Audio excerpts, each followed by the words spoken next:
finding those levels too. Look at that four-punch combination. It's a masterclass right now from Shakur Stevenson. That's what you're seeing, a masterclass.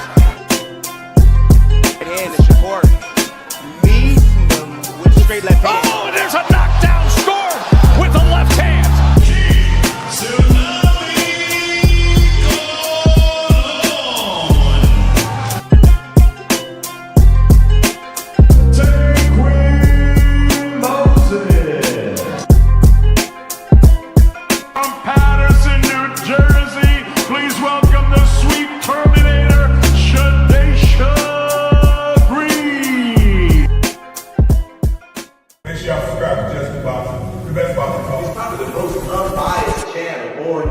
Right now, we're going to give him his just due. Shout out to my brother, Just Due.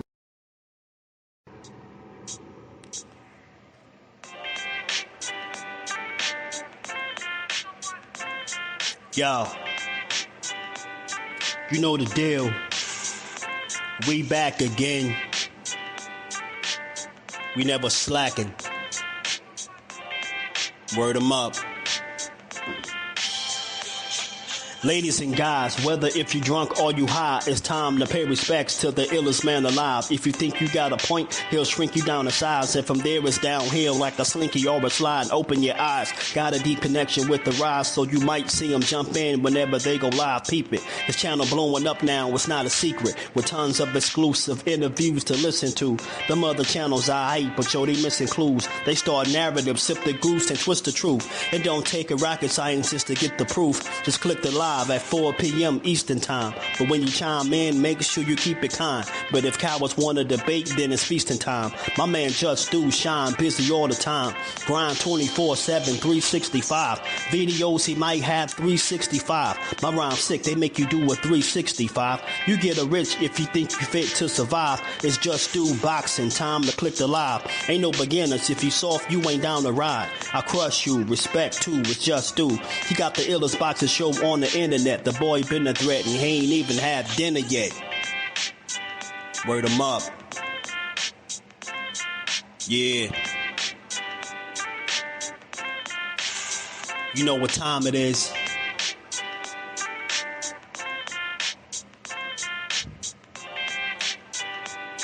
"4 p.m. Eastern. Click the link. Word.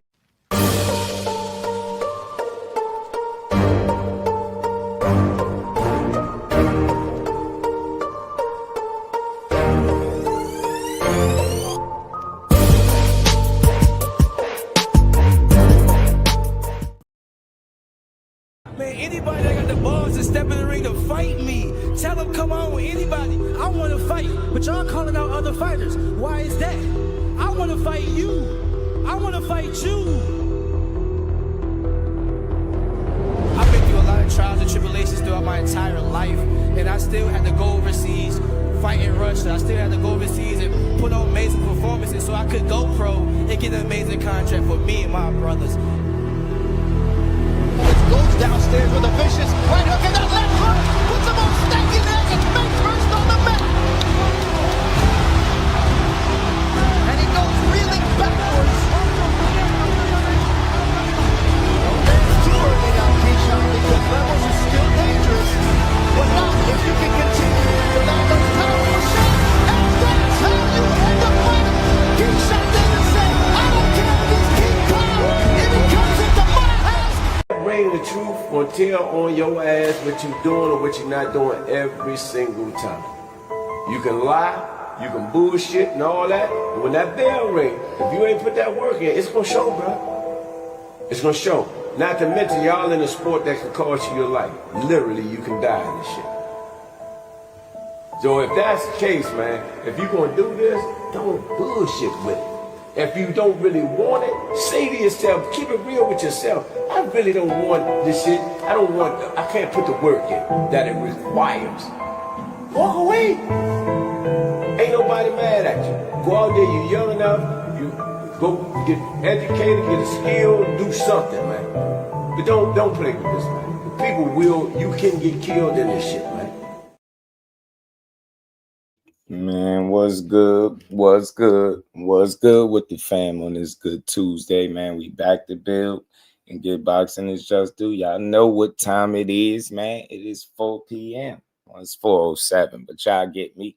It's time to get boxing is just due, man, and build on it. Hit the like button. I don't know what side you're on. We got 20 people in the building. Hit the like button, sub to the channel. Turn your notifications on. Support the grind. And we going to get to this, man. It's a lot to talk about.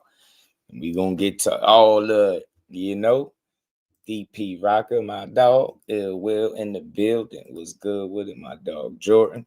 So if your boss tell you that you only get paid 25%, your ass going straight to HR. Tell you what's good with it, bro. Hey, Jordan, they still pushing that conversation still to this day. It's the wildest thing I've ever seen in my life. Never seen anything like it, yo. Never seen anything like it. The day I see my favorite fighter offer somebody a taker to leave it and then want me to believe that he was on it, man, I'm a side eye. You get me? Fabid G's, what it do? What's good with y'all though, man? How y'all feeling, man? We back with another one, man. There's some news to talk about, man. Some of which we already know. And we kind of knew this was coming up, far as them making Tank Davis, champion in recess. As he sort out his situation and whatever. But in the meantime, boxing continues, right? It's always the next man up. And I think that's what we're getting right now. The interesting thing about this situation is it's unfortunate for Tank what he got to deal with. But for the boxing side, it just creates another opportunity for somebody that's supposed to be hungry, the next guy up, right? And they're discussing that, the next guy's up is Floyd Schofield Jr., Floyd Schofield, Kid Austin. You got Lamont Roach in the mix. Then you got Lucas Bahdi in the mix. They've already been on record for speaking that they was going to fight Lucas Bahdi. I know their dad has been saying they was going to fight for this title for some time. So finally, he might be right about something. But, I'm hoping, I'm hoping that it's Lamont Roach that get the opportunity. I ain't going to lie, because I think Kid gonna smoke Lucas Bahdi if he fight him. That's just me personally. I think Kid will smoke Lucas Bahdi. Lamont Roach, man, that'd be interesting to see how he could deal with Lamont Roach. You get what I'm saying? I would definitely be all in for that. I'm game for that one. The Lucas Bahdi one don't get me excited, but the thought that Lamont Roach and Kid Austin can mix it up, I think I like that one. I do. You know what I'm saying? He said, don't be surprised if it's Lamont and Bahdi for the WBA. Hey, man, because look, Dante's boxing talk. What it do when we say, Kid, don't duck the Reaper, son? And look, this is the reason why Dante's saying that. I got to shout out to Mill City in advance, man. He always interviewing the Schofields. Schofield did an interview about less than an hour ago or so. And I'm going to play that for y'all. But the reason why Dante is saying that, because of this little short clip. Now, I don't know if this little short clip is the short version of the long video I'm going to play in a minute. But this is why Dante's saying this. Witty, thank you for the 5 piece. The WBA have confirmed that the WBA full title mandatory between Roach versus Schofield. We haven't heard the news yet, so Yeah. we got past on Yeah, that. brother, we got past. How you gonna tell us and we the fighters? Right, we haven't heard the news. Where he got the news from? I'm saying I've been on Google every hour trying to check if they got the fight yet. So how's Eric? Yeah, nobody. Man, what? What? Bro said he said he been on Google every hour on the hour trying to check, see if they got the fight. Like what? Hell nah, man. Hold on. Did y'all ain't just catch that? Did that hit y'all ear the way it hit mine? Bro, why in the hell would you be on Google and not in touch with De La Hoya and the powers that be, the suits, the people that can make shit shake? Why would you be relying on Google? Bro, that's our job. We go hit Google up because we don't got the inside track, right? you're connected to Oscar. You go hit him and you see what the status is. You get to calling the right people, but ain't no way in hell you supposed to sit around and wait on Google, bro. he said, man, nah, you gonna tell us who we're fighting, man. We're gonna have to pass, man. Where you get the news from? He said, where you get the news from? Damn, but that's not what I want to hear. I ain't gonna lie to you. I ain't trying to hear that when it comes to this smoke. Nah, man, Lamont Roach is worthy, he willing, he able. Because Lamont Roach is singing a different tune, y'all. Kyle Cool and bless his family. So that's what Dante talking about. Don't try to slither up out there. Don't try to slither up out the back, man, because Lamont Roach said this. There's a possibility that I can fight Kid Austin for the WBA 135-pound title. We definitely gonna push for that. Obviously, I entered the rankings at the number 4. Yo, he with it. Blunt sports, my dog, man. It was good. He said, "Oh, no smoke with Roach." Yeah, don't try that. Hey, Blunt, don't try that. Don't try that. Hey, Roach said, "Nah, it's a possibility. Look, I'm gonna definitely push for it. Like, don't try that. Don't try that. Talking about y'all gonna have to pass. No, you don't. No, you don't. Don't you dare try to slip out the back door. Nah, get in there with the Reaper, man. I ain't gonna call you no duck or none of that. It's very early. It's premature. But, hey, man, that Lucas Bahdi is dead, man. We don't care about that. We already know, like, listen, that dude lacking, I think, too much athleticism to win that fight. I think Kid Austin just overwhelmed my activity, athleticism, speed, different things like that. With Lamont Roach, he going to have to match him with IQ as well as all of that, you know, athleticism and speed that Kid Austin bring to the table with the power and different things, right? I think Lamont Roach is a different type of bag, man. I think it's a different trick bag for him. You get what I'm saying? I don't think Lucas Bahdi bring the tools and the IQ of a Lamont Roach or the experience, in my opinion. Kyle Cool, blessings, family. How you feeling? So I'm not that excited to see that. You know what I'm saying? And like I said, I'm about to pull up a video from Mill City. Shout out to him. He interviewed Kid Austin, and Kid Austin was, you know, I guess speaking on the situation. So, you know, with Tank being champion in recess, you know, there opens an opportunity. Let's see who's gonna seize the moment. And why I'm particularly on them, just so y'all don't think I'm picking on the Schofields, aka the Schofools, because all of this talk about who you gonna fight, what title you gonna fight for, the Tank gonna vacate this or this and that, and you know, we gonna fight for the WBA. You've been flashing these WBA, like, I don't know, continental or interim titles. I don't know what you've been doing. You got a couple WBA belts, but you don't got the real joint. You ain't got the real McCoy. Tank got that. Now that he's champion in recess, while he sort out his affairs, now we got to see who's gonna grab control of this belt. You've been doing all of this talking. You right? The fast guys are boxing. Like, right? Like, this is what I want to see. I don't want to hear that when it's time to fight somebody. We gonna pass, man. We gotta get the news, fam. Where we get the news from, bro? Dan Rayfield. Hold on, let me pull it up. Where we get the news from? Like, bro, what you ain't paying attention, bro? Like, what exactly is you on, bro? What you what you ain't paying attention? You hear me? A scolios. A scolios, man. Scofools, man. What's good, bro? Y'all ain't reading, man.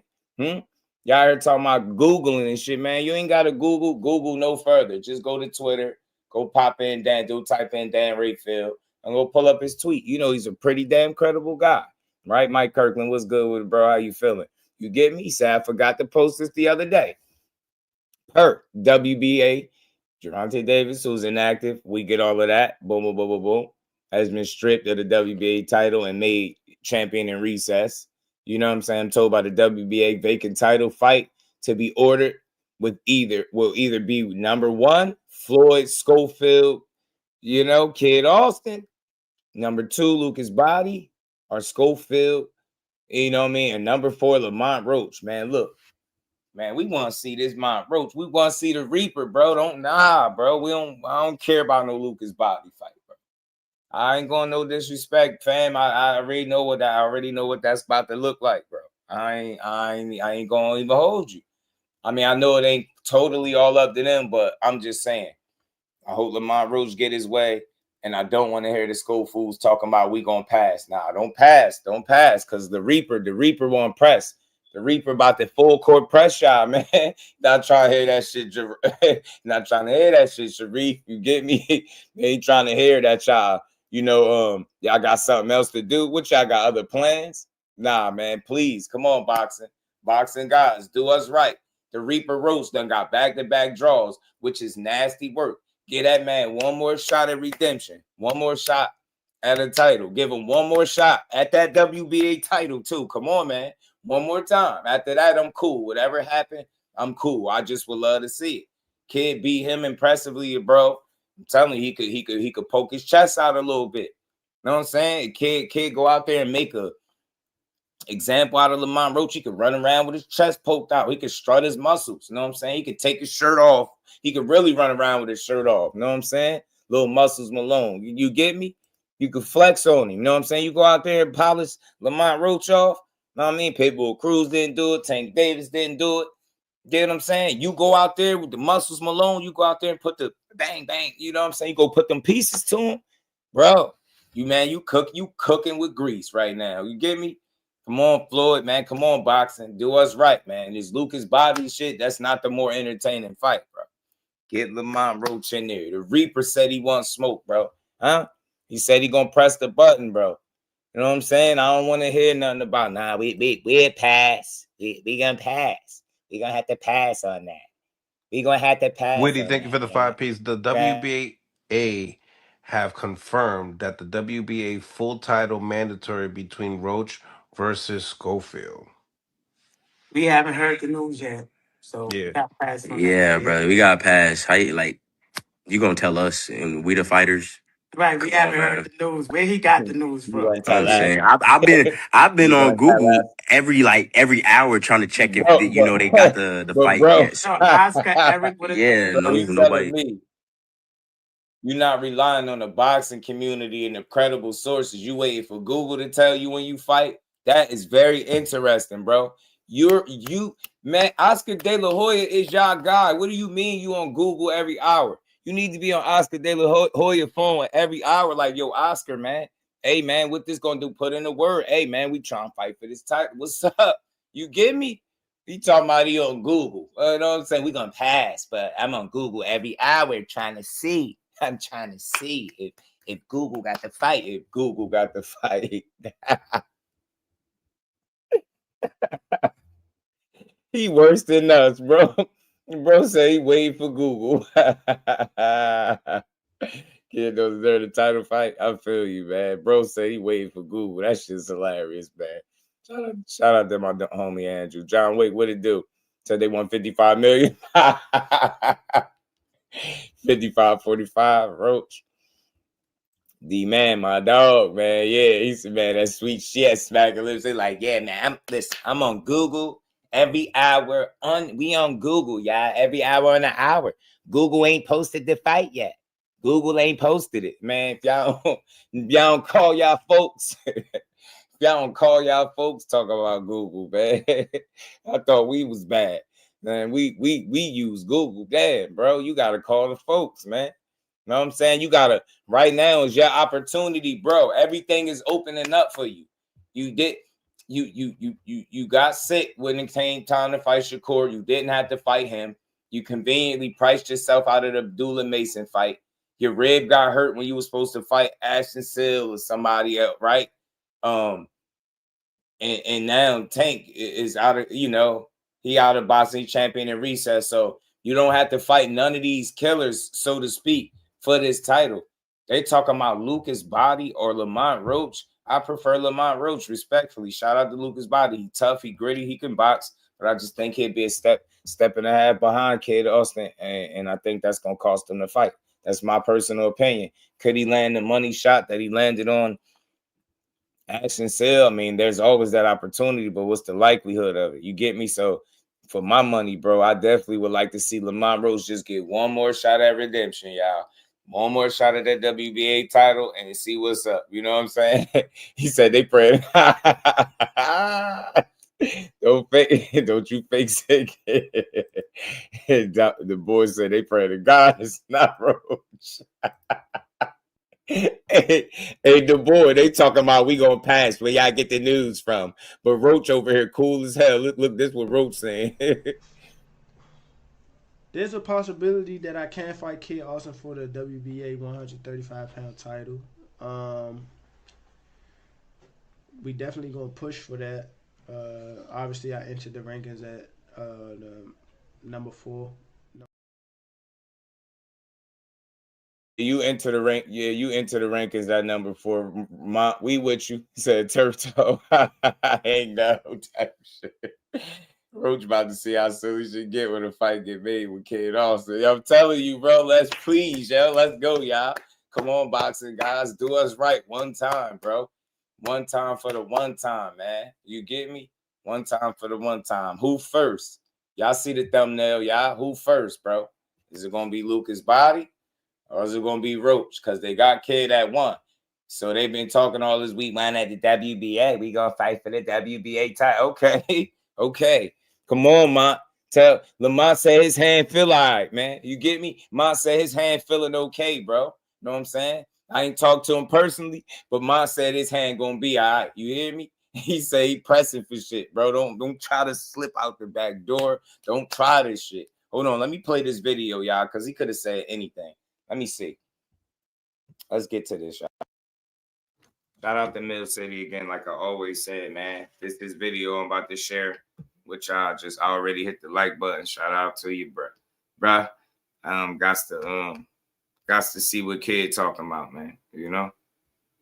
Got to see what the youngin talking about.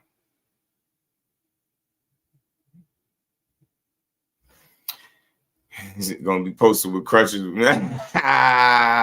No, we ain't trying to hear no more bed bug bites. And now he used all his what they call the lifelines. A Jordan, bro. They done used up all the lifelines. They done red,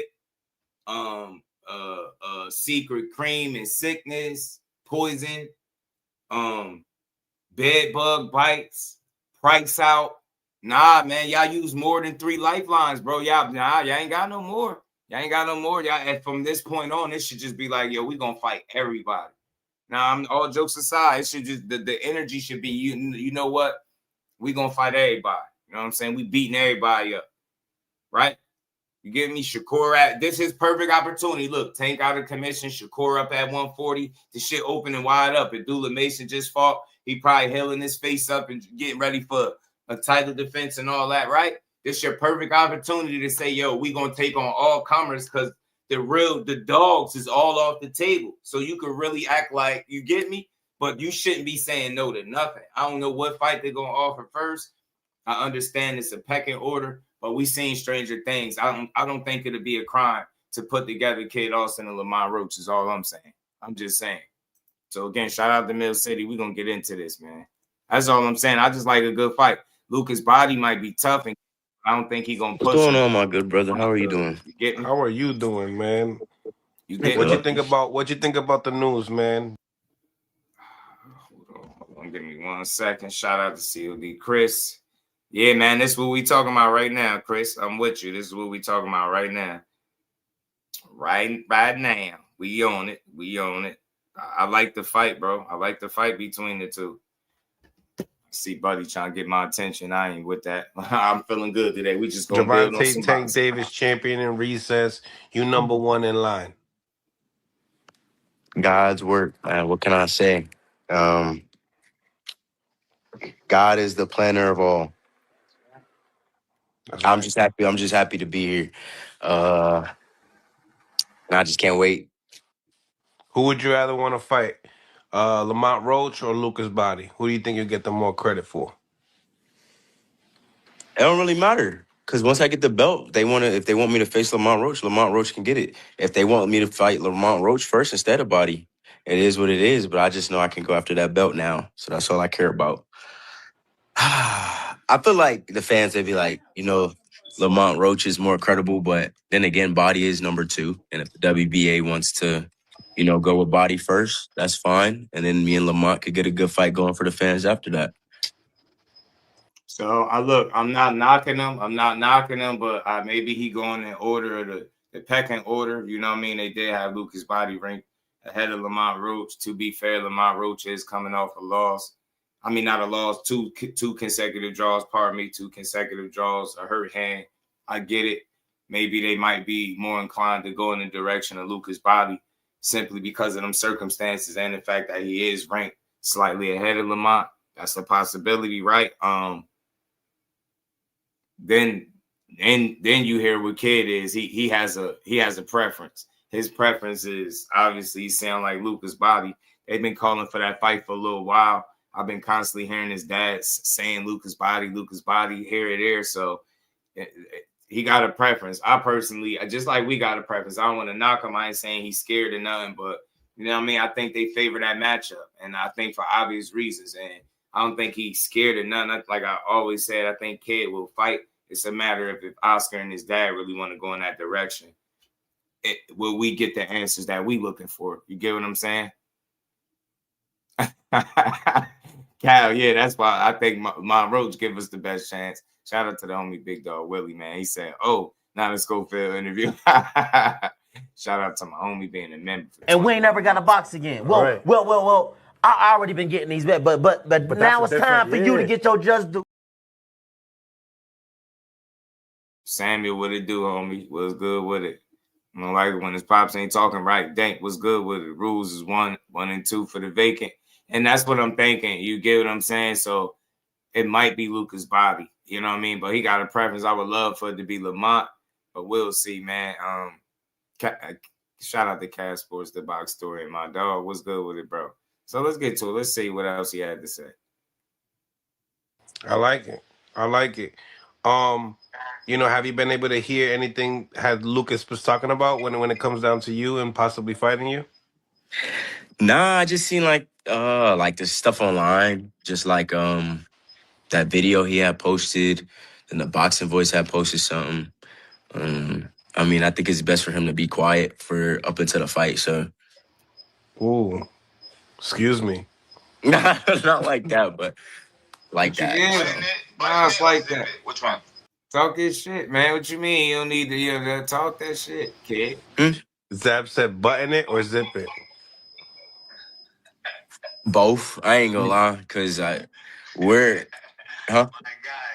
that's like something else on the interview. Is that? Yeah, y'all hear that ringing? Is that my phone? Nah, I think it's one of the callers. Well, yeah, just like in general, like we fighters at the end of the day. No, it's Oh, dude, the caller got any questions? Because that thing loud. I ain't gonna lie. Oh, okay. Caller, my bad. You have any questions for Floyd Schofield? Yeah, I wanted to ask him this question, right? I heard your dad say stuff and all that, but do you think Sam Noakes is a better fighter than Lucas Bahdi?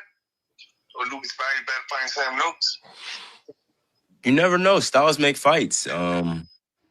Depends on who Sam is in there with. Depends on who Bahdi's in there with. I mean, take Bahdi, for example.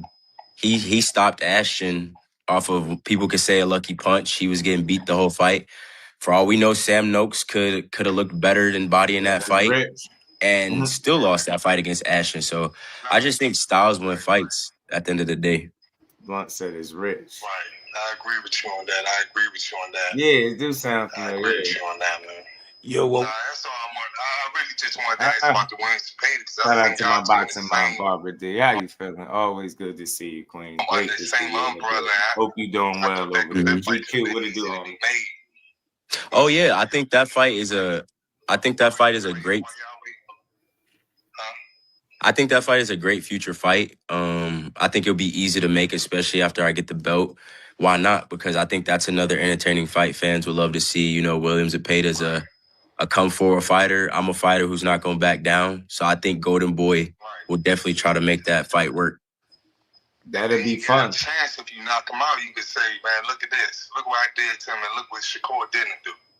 Oh, I'm gonna be on that horse after that. But of course, yeah. But see, this is the thing, man, and I don't want to interrupt them. I get it, the statement, bro. But I think unless you dealing with 2 KO artists and one guy get the knockout versus the other, then you got something up on him. But Shakur's not a KO artist, so if you knock out a guy that he beat up or beat for 12 rounds at his own game, I don't think that gives you a leg up. But it does make the conversation interesting in terms of, well, I fought somebody, you fought, and I did stop him. Not so much that you expect Shakur to get the stoppage, but that will be a great statement to make for young kid Austin if he's able to go out there and stop a Williams Zepeda.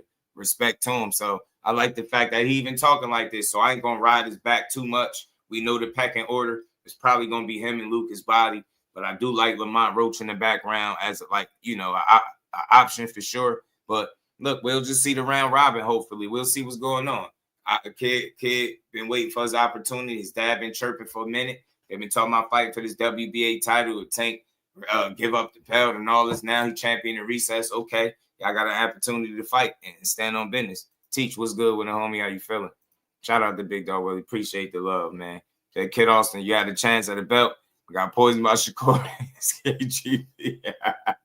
Masai, he says CIA and MI6 agent James Bond and Jason Bourne tried to stop him. Right, everything was Corey's fault, Big Dog. Remember? They playing everything on him in his camp.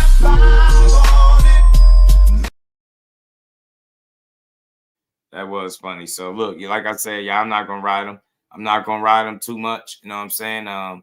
Reef, what's good with it, homie? How you feeling? Good to see my boy in the building. Blaze, what it do, family? Look at my boxing mom being a member. You know what I'm saying? Yeah, I bet I could be a member for 44 months. You absolutely can. You right there, man. Much love. I appreciate all your support. And we ain't never got to box again. Well. I already been getting these bets, but now it's time for you to get your just due. 50 people in the building, man. Hit that like button. We gonna keep building. So look, I ain't mad at Kid Howard. Was good with it, fam. And Pride in the building. What's good, family? Says Sko better not get that title at the play operation and maneuver around Shakur. Yeah, man. So they got to get in there full steam ahead. Look, if it's Lucas Bahdi, let's see it. Lucas Bahdi been talking a little bit too, so I know he want an opportunity. This would be a proven moment for him. Can you beat a guy like this? Can you beat a guy like an athletic Schofield? I don't know. I'm leaning to a Schofield from the rip. I ain't gonna lie to you. Little Muscles Malone be getting in there getting physical, man. I don't know if Lucas Bahdi gonna hold up. I don't know if waiting for the perfect punch is going to be the game plan. He's going to have to fight. And I just don't know if he got the value and if he's going to be able to keep up. You know, Kid Austin would like to push the pace a little bit. You know what I'm saying? Perfect as a pay. I see him stopping as a pay. Yeah, it'd be a good statement for him. You know what I mean? Specs was good with it, man. Unbelievable. Yeah.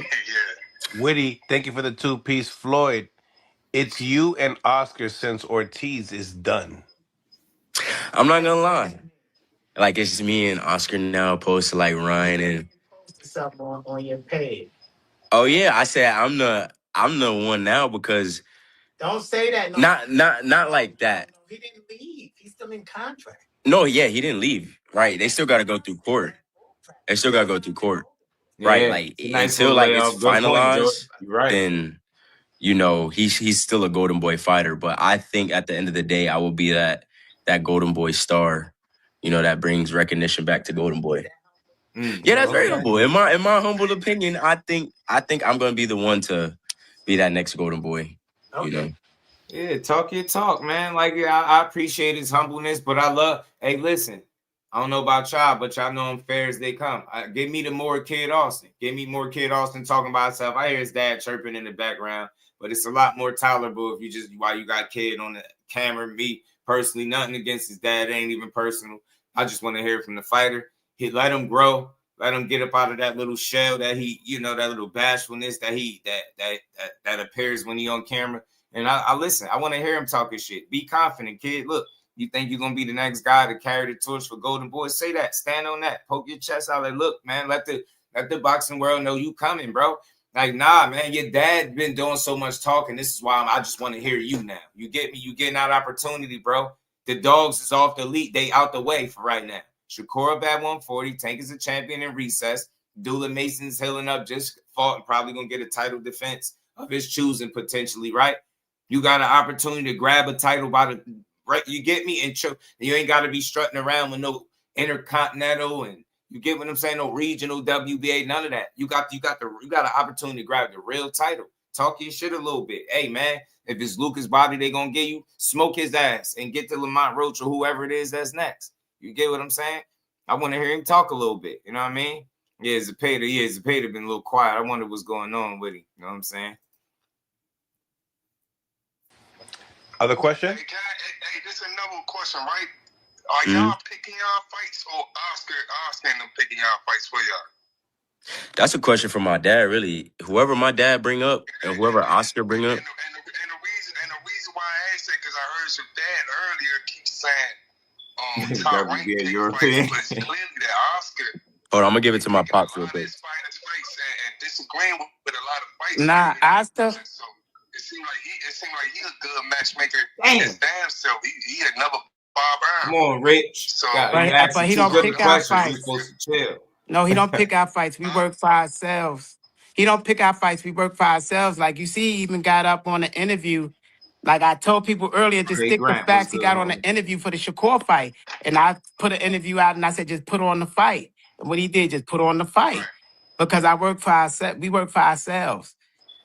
Blue Hustle, man, what it do, homie? That's cap, man. Like my man Blunt saying, and look, why we know that's cap, because yeah, you said something about the Shakur fight, but it was Shakur that gave y'all the opportunity. Oscar then told y'all you shouldn't take this opportunity, because you know he can build you up and get you fights and make you a champion without you running the risk of losing a fight because you inexperienced. And then the next thing you know, you had iPhone 26 chargers plugged into your son with Egyptian prayer music playing in the background and talking about, you know, mysterious masseuse ladies with cream and all types of shit. So I don't want to hear it, man. Like, nah, bro. Hell nah. Don't keep sitting here lying to the people. You get what I'm saying? Y'all work for yourselves. Like, come on, man. See, y'all being advised. What is Oscar for? Front man? Like, y'all better give this man more credit than that, man. Y'all know Oscar the man. But just not too long ago, y'all was talking about how you signed on to Oscar for X amount of dollars for X amount of years. You got to make it make sense. That's all I'm saying. Stop confusing the fans with bullshit. Just be straightforward, bro. We understand. It's okay that he's advising y'all and suggesting what fights to take. You get what I'm saying? Or maybe you fighting the next guy up in the rankings. It's all good, but y'all ain't just out here picking your fights, because that was the case. You get what I'm saying? You would have been fighting different people. You was about to fight Jojo Diaz, but y'all got bit by bed bugs. Come on, man. You know what I'm saying? This should just be annoying me, man. Keep it real with the people. Keep saying you work for yourselves. Like, I understand that independent contractor is what you're saying. I get it. But what is Oscar's role? What role does he play in all this? He don't have no say in who y'all fighting at all. He don't have no influence on who y'all fighting. It's just y'all making the fights, picking the fights by yourself. I don't know, man. That sounds hard to believe. You know, they work for us. So from that perspective, they give us choices, and we pick what fight is next that we choose to fight. So if it makes sense, it makes sense. So, you know, I don't rely on other men to run my business and have control over my son's life like that. About, you know, Goodness, bro. any one of us could be a promoter. I see now anybody could be a promoter. So see, this is what I'm confused about. So why even deal with Oscar De La Hoya at all, bro? Why even deal with him at all? Like, this man just said anybody could be a promoter. Like, we work for ourselves. There's nobody around that can control our careers. That's not what he's saying. Like, do he he got more experience in the game than you and your son combined, right? This dude is a legit Hall of Fame guy, right? You get what I'm saying? It's not a bad thing if Oscar is helping y'all maneuver through your career. That's not a bad thing. You get me? But you can't sit here and tell me that you're single-handedly picking all your opponents, because if that was the case, then y'all would have been fought Lucas Bahdi. Am I right? You would have been fought Abdullah Mason and all these people that you keep saying you willing to fight. Like, this shit got to stop. At some point, just be honest with the fans, and we going to support it. Like I said, just more Kid Austin talking. I'm cool. I ain't get agitated till he started answering questions. Shout out to my cousin Ashley's corner. How you feeling, cousin? So they can't move without Golden Girl. You get what I'm saying? Like, that's all I'm saying. And I'm asking genuinely. I can't tell him about his business, right? So let me take a step back. From what it appears and what he's put out in the past, based on what Oscar has said as well, It don't seem like they're just single-handedly picking their fights, and it's like Oscar has nothing to do with it, and anybody can be a promoter. Like, anybody can't be a Golden Boy, bro. Golden Boy really got skin in the game. You get what I'm saying? Whether you like Oscar or not, or how he run his business, Golden Boy been around. You get what I'm saying? So it's like anybody could be a promoter, maybe to a degree, right? But anybody can't be a successful promoter. So whether you like Oscar De La Hoya or not, he's been a successful promoter, right? Or y'all wouldn't have signed on board with him, right? You wouldn't have announced a while back that y'all signed for X amount of dollars for X amount of years. This is what you said. So again, that's all I'm saying. It just sounds weird when you, like, you was almost bigging up Golden Boy and Oscar in that regard, and saying he got you. And then it's like when people ask you a question and that concerns Oscar, that doing his job, it's like, nah, he don't pick our fights. We pick all our own fights. Anybody could be a promoter. And anybody can't be no Oscar De La Hoya, man. Cut the shit, bro. I'm like, that's wild. You get me? That's bogus. Sign a 5-year contract with them, but you don't owe the Oscar nothing. That's all I'm saying. Like, where does Oscar get any just due in this situation? He just nothing? What, he just he just a fake? Like, what is he? Just, you know what I'm saying? Shout out to the Queen Lisa. How you feeling today? That's all I'm saying. It just sound very dismissive, bro. And you talked about how you signed on to him. So, I mean, because people know you because you signed with Golden Boy, right? That gives you better recognition, puts you in position, right? Y'all are fighting. You handling business. Kid winning his fights for sure. He positioning themselves. But let's not make no mistake about this situation. And this is to no fault of Kid Austin's. If it wasn't for Tank's situation, Tank could still have the belt, wouldn't be champion in recess. Y'all wouldn't be fighting for this title.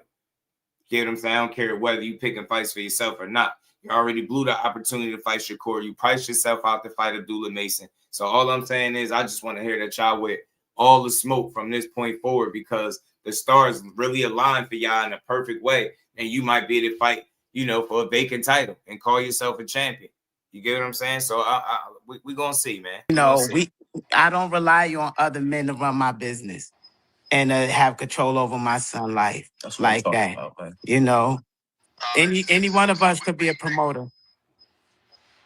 So we think Virgil anybody could be a promoter is crazy. I never said Virgil went wrong with that.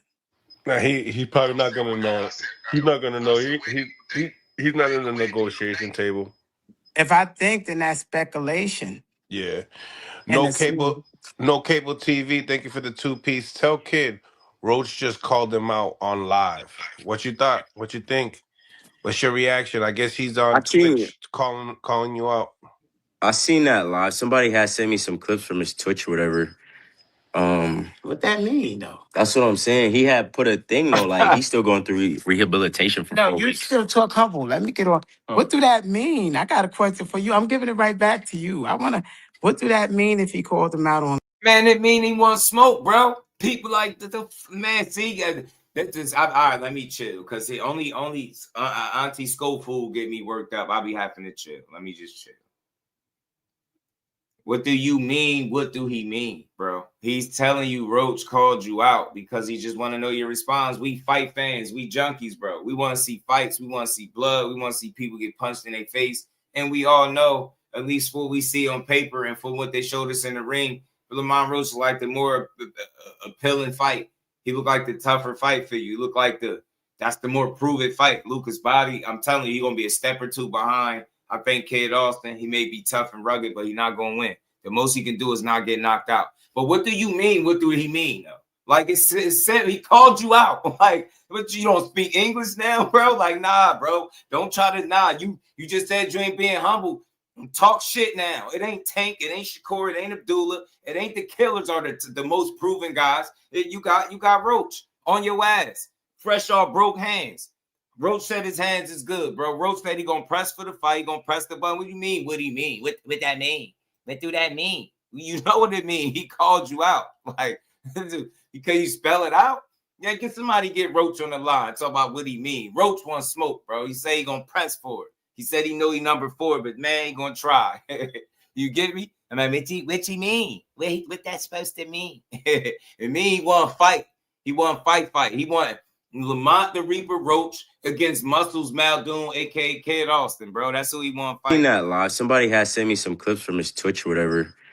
What that mean though? That's what I'm What that saying. He mean had now? put a thing though, like he's still going through rehabilitation from No, you Prograis. still talk humble. Let me get on. What do that mean? I got a What do question for that you. I'm mean? giving it right back to you. I want Give to. it right What back do to that you. mean if he called them out on live? What do that Like he mean? was on He's calling Twitch. him out on No, but live. I'm saying the business To side is me, he still want to fight. promoters. It's still managers. It's still all these other people that it got to go by. Just because he on. Nah. Just a second ago, pops. Just a second ago, you just said we independent contractors. Don't nobody pick our fights. We fight who we want to fight. Like, didn't he say something like that along the lines, bro? Now it got to go through all these people. That's what I was saying before, though. But you was making it seem like y'all, nobody is responsible for who you fight. It's solely y'all. It's nobody. And he asked you a question concerning Oscar, and you downplayed Oscar's position in y'all career. You basically said anybody could be a promoter. Like, what do you mean? Anybody can't wake up and be a Golden Boy Promotions, bro. Like, what? He was one of the most established, joints in the game, one of the most established promoters in the game, and he out here acting like it don't matter. Like, yo, man, this shit is funny, man. We do that now. It got to go through all these people. Now you got to go through the proper channels. But 2 minutes ago, y'all was independent contractors and don't nobody control your career. That's why you answering the questions wrong. Respectfully, let me dial it back. You are answering the questions wrong. People are not saying that it's somebody controlling your career, but basically what people want to know is what is Oscar's influence? To say it a better way, what is Oscar's influence or input when it comes to who y'all fight? You telling me Oscar not advising y'all at all? He don't have nothing to say when it comes to y'all fighting? You full of shit. Y'all got that opportunity for Shakur because the bluff was called and Oscar doubled back in the middle of y'all supposed to fight him. He told y'all all the reasons why you shouldn't fight him, and just by the stroke of the worst luck, y'all never made it to the fight. You really can't make this up. And you want people to believe that Oscar don't have no type of input or factor into who y'all fight? Why would y'all even be? I don't get it, man. Maybe I don't understand. And again, I don't want to be ignorant because I don't know all of their business, but just from the way it seemed like Oscar got some type of input on who they're fighting, right? That's not a bad thing, right? He said in so many words, like, don't fight Shakur. I can get you these fights without you taking a loss because you inexperienced. Am I bugging? That's what that is. That's what he said. And then after that, you never made it to the fight. So again, you could say you got sick. It was just bad luck. But it seems like he had some type of input. And think about it. You fought Tevin Farmer. You was about to fight Jojo Diaz. You get what I'm saying? Look at you telling me that's not Oscar work at all. Like, that's nothing. That ain't got nothing to do with Oscar. I don't know. That's just hard to believe. That's all I'm saying. Just I don't want to go too crazy, but just get a man some type of credit for helping y'all. I'm pretty sure he in position or in place for a reason. You know what I'm saying? He's still going through rehabilitation from No, Prograis. you still talk humble. Let me get on. What do that mean? I got a question for you. Like, real quick, pardon me. Oscar is literally being sued by Virgil Ortiz for interfering with fights, right? And you telling me he don't got no influence at all? Like, nothing? Only Virgil, just y'all got an exclusive deal, right? But I forgot how many years he said he signed on for X amount of dollars. None of that don't matter. You was telling us that's the reason why you was signed on to Oscar. Oscar gonna help you out. Am I right? Now, I don't get it, bro. This should just confuse me. I don't know what the hell be going on, man. I don't know, man. Said maybe waiting for the bigger fight with Tank. Way more star power than Shakur. They want to payday. Yeah. I don't know what that is. They not waiting for no Tank, bro. Boxing Source, what's good, homie? How you feeling? He said he literally just signed Virgil, just signed for 3 more years. Damn. Did he? After the lawsuit thing? You said since the lawsuit, or you saying right before that? But you get what I'm saying. Like, he got impact. He gonna help you out along the way, bro. Don't tell me, you get what I'm saying? He just sitting in the wind, bro. Oh, in 2024. Okay, I got you. Bet. So they not waiting for no Tank. That hell no. That's out. It was never trying to fight no damn Gervonta Davis, bro. I'm giving it right back to you. What do that mean if he called them out on live? What do that mean? Like he was on Twitch. No, but I'm saying the business side is still promoters. It's still managers. It's still all these other people that it got to go by. Just because he on live and say something, what do that mean? I mean, he wants smoke. Interested in what? No contract came. Just because you on live he saying interested in the something is a fight. Why he different ball game. downplaying? So they all talk to each other. He's in bed with PBC now. The fight is February 21st, but he's in rehab. So he could fight us one next or whatever. Here you go. But he's not a threat. Not saying that he's not a good fighter though. Nobody is. But he's not a threat. He's another opponent. Kid better go the rest of his career. Yeah, he work hard, just how I work hard. I'm glad he calling Floyd out. That's a good fight in the future. Hey, that just mean I'm doing something right though. Even at 140, that's a good fight. He don't even got to come down. And we'll he go doing up to something him. right. No, y'all asses is like 1, 2, and 4. I think it's you 1, Kid Austin. I think Lucas Bahdi is 2, and Lamont Roach is what is it? 4. Hold on, where is that post at? My bad, y'all. Let me get up the right post. Yeah, Floyd 1, Lucas 2, and then you got Lamont 4. So that's all that is. But I get it, man. Fight who's available. I ain't mad at it either way, kid, because I see the pecking order and I understand it's not 100% up to you as far as like, oh well, I want him or whatever the case. But I tell you, but for any strange reason, Lamont get an opportunity, which is probably less likely to happen coming off the rehab and the hurt hand. Probably that don't happen, so we'll see. Maybe it'd be Lucas Bahdi, but we'll see. Yeah, because his father's strong. Junior's reaction to that? Like my dad said, man, call-outs is call-outs. I mean, at the end of the day, send a contract. We could get it rocking. He's very close with the WBA. He holds the 130 WBA title, so it ain't nothing to go to the WBA, be like, hey, I want this fight. Let me skip the line. He already has the belt. There you go. I know he has to work. Lucas Bahdi. Yeah, Lucas Bahdi is in. Man, just let him. Yeah, he has a Let right. him talk. He won it on his last fight. See, that's why I be annoyed. Just please let him talk. They asked Kid Austin. They just gave you a big forehead ass to Mike, man. Damn. Or you took it. Damn, bro. I be trying to chill on him, man. But then, bro, please let him answer the question by himself. He ain't even say nothing wrong. Damn, he's saying what people will like. Fight fans want to hear him say. That's why I said let him off the leash. Kid, man, take your hand out off your dad's pocket, yo. Let his belt loop go, bro. Please. I mean that respectfully. Let his belt loop go, bro. Let the man spread his wings, bro. Let him talk his shit a little bit. Damn, he ain't say nothing wrong. He really didn't. He like, bro, we can get it rocking. He literally like listen to his mind. He start going through the steps. Oh, he had a WBA title at 130. He got a relationship with them. Maybe he can skip he talking that shit we want. I like this. This is what I like. But we know ultimately it ain't up to him. But again, just let him get his shit off. Let him get his bars off because people want to know how he feel about these fights. And I know most people, not just including myself, feel like Lamont Roach would be the better fight, the more risky fight. But I get it. It might be Lucas Bahdi. I understand. But I like what Kid is saying, man. Let him talk, man. Let him get his bars off. The WBA, he holds the 130 WBA title, so it ain't nothing to go to the WBA, be like, hey, I want this fight. Let me skip the line. He already has the belt. Shout out to Kid. I know he has to work. Lucas Bahdi. Yeah, Lucas Bahdi is in. Kudos. Yeah, he has a right, but he won it on his last fight. He did. Kudos to Kid, bro. Oh yeah, he won. Yeah, one thing everybody's skipping over is Lucas, and I'm giving it back to you. Lucas Bahdi won the opportunity to fight for Tank's belt in his last fight. It's sanctioned that he got the opportunity to fight for Tank's belt. I know you're right. So now the belt became vacant. He has to be the opponent. Floyd is the mandatory. He won the opportunity to fight for the belt.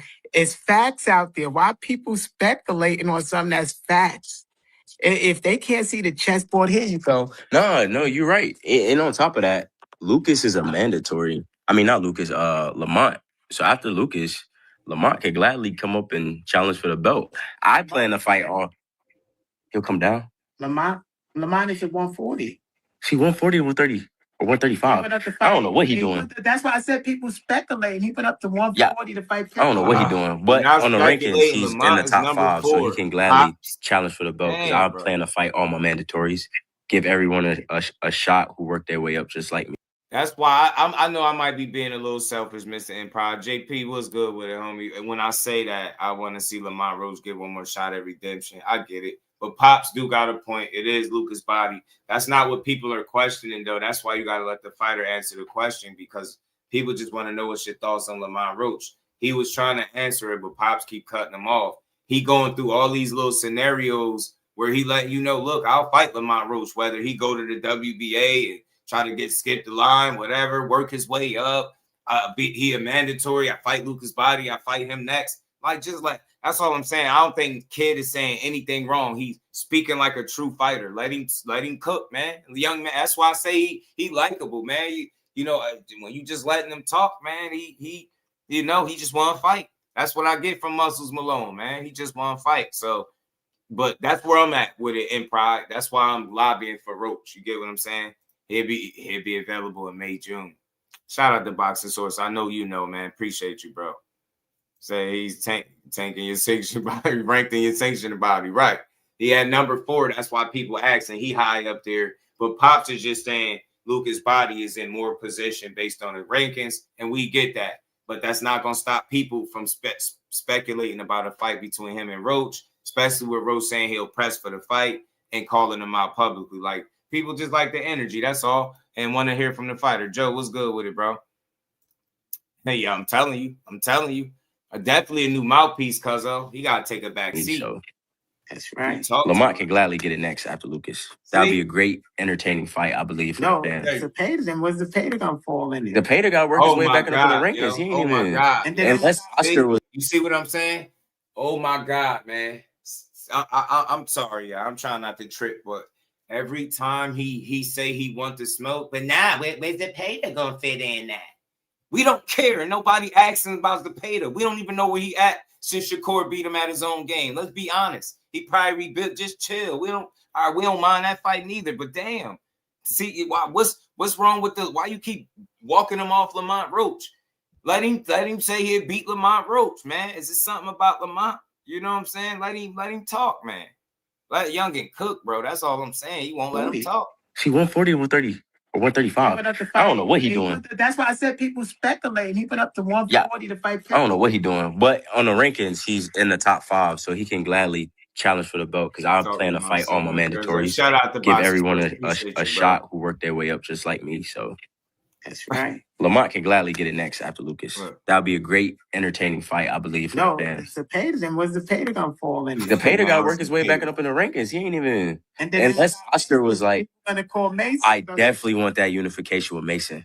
I told my dad, once I get, I'm gonna be humble. You don't want me to tell him the version I told you? No, I'm not. I might get canceled. I just think it would be a great unification between 2 young fighters. We're not even in our prime yet. Of course, that could be a fight later down the road also, but you don't see fights with two young champions unifying. So after Lucas, if Lamont wants to get in there, we could get one. We should go from Lamont. Not on. What? No, I'm just saying. I'm sorry, because I gotta say I've got to keep myself humble. I gotta fight my man. Lamont is not on the radar. Y'all putting Lamont on the radar, and y'all probably gonna make his ego take it personal. Him being number 4 puts him on the radar. Pops, damn. Sassy McGee, damn it, man. What's up with him? What part is he not getting? We didn't just pull Lamont Roach out of thin air. Damn, they got him at number 4. We understand why you saying Lucas Bahdi. Lucas Bahdi is number 2. Schofield number 1. We seen that what Dan Rayfield reported. We understand that. So beats Skull. You never did you hear me say his father is wrong? My energy is because he won't just let him talk. He's very dismissive of Lamont. He keep talking about Zepeda. If you ask him where is Zepeda ranked right now, he can't tell you. But you know what we can tell him? Where Lamont Roach is at, number 4. I'm not tripping. Just like I ain't tripping about the Lucas Bahdi. I understand why he's saying it. He is correct. By this rankings, yes. Lucas Bahdi look like he might have next, right? Cool. But still, every time he say something about Lamont, this dude don't explain scenarios. He got a title with this weight class. He could do this. He could do that. Let him have to pay the. But look, I'll be glad to fight Lamont Roach. It'll be a good fight. But no, the man is not on that radar. The man is not on that radar. Like, shut up, bro. Just let him talk. You dimming his fucking light, bro. Let him talk. Your kid want the smoke. That's why I say, man, I don't be calling people ducks. This is for this exact reason. This man can't even get a fucking sentence out his mouth about wanting to smoke with Lamont. You keep talking about now. Now he's not on our radar. He's not on our radar. Like, chill, bro. Let him talk. Youngin he don't talk too crazy. He not too reckless with his mouth. He easy to listen to, Kid Austin, because he sound very level-headed. He like, yo, all right, well, if he ain't next, he work his way up. I'll fight Lucas Bahdi. I'll fight Lamont Roach next if he there. Like, nah. What about Zepeda? Nah. What about this one? What about Lucas Bahdi? Like, bro, damn. Let Kid Austin be Kid Austin, bro. Let him be a good, you know what I'm saying? Let him flex a little bit. You get me? Remember, he know the 5 styles of boxing. Like, with the 5 styles of boxing, you sure ain't letting him rock, bro. Just let him rock. Let him rock. Unification between two young fighters.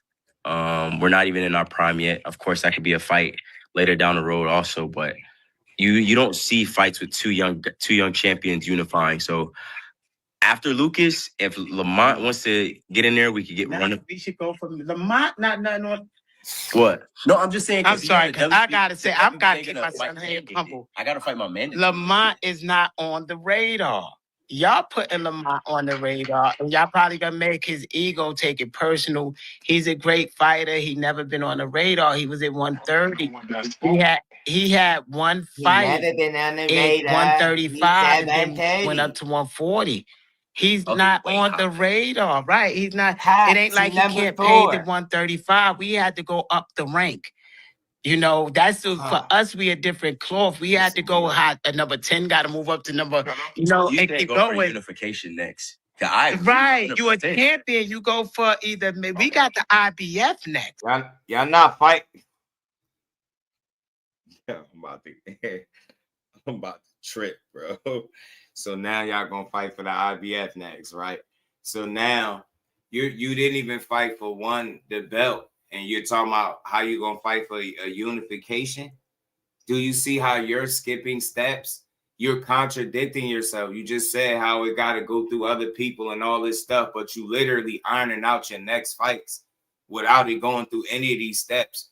All while, I don't know what's wrong with your son acknowledging that he'll give Lamont Roach that work that he's looking for. The work that Lamont Roach said he want, kid, like, man, I'll give it to him. And he work his way up. If he a mandatory, if he go talk to the WBA, that's what I'm hearing from Kid. Shout out to Kid Austin. I love everything he was saying when he got his words in, when he got his bars off.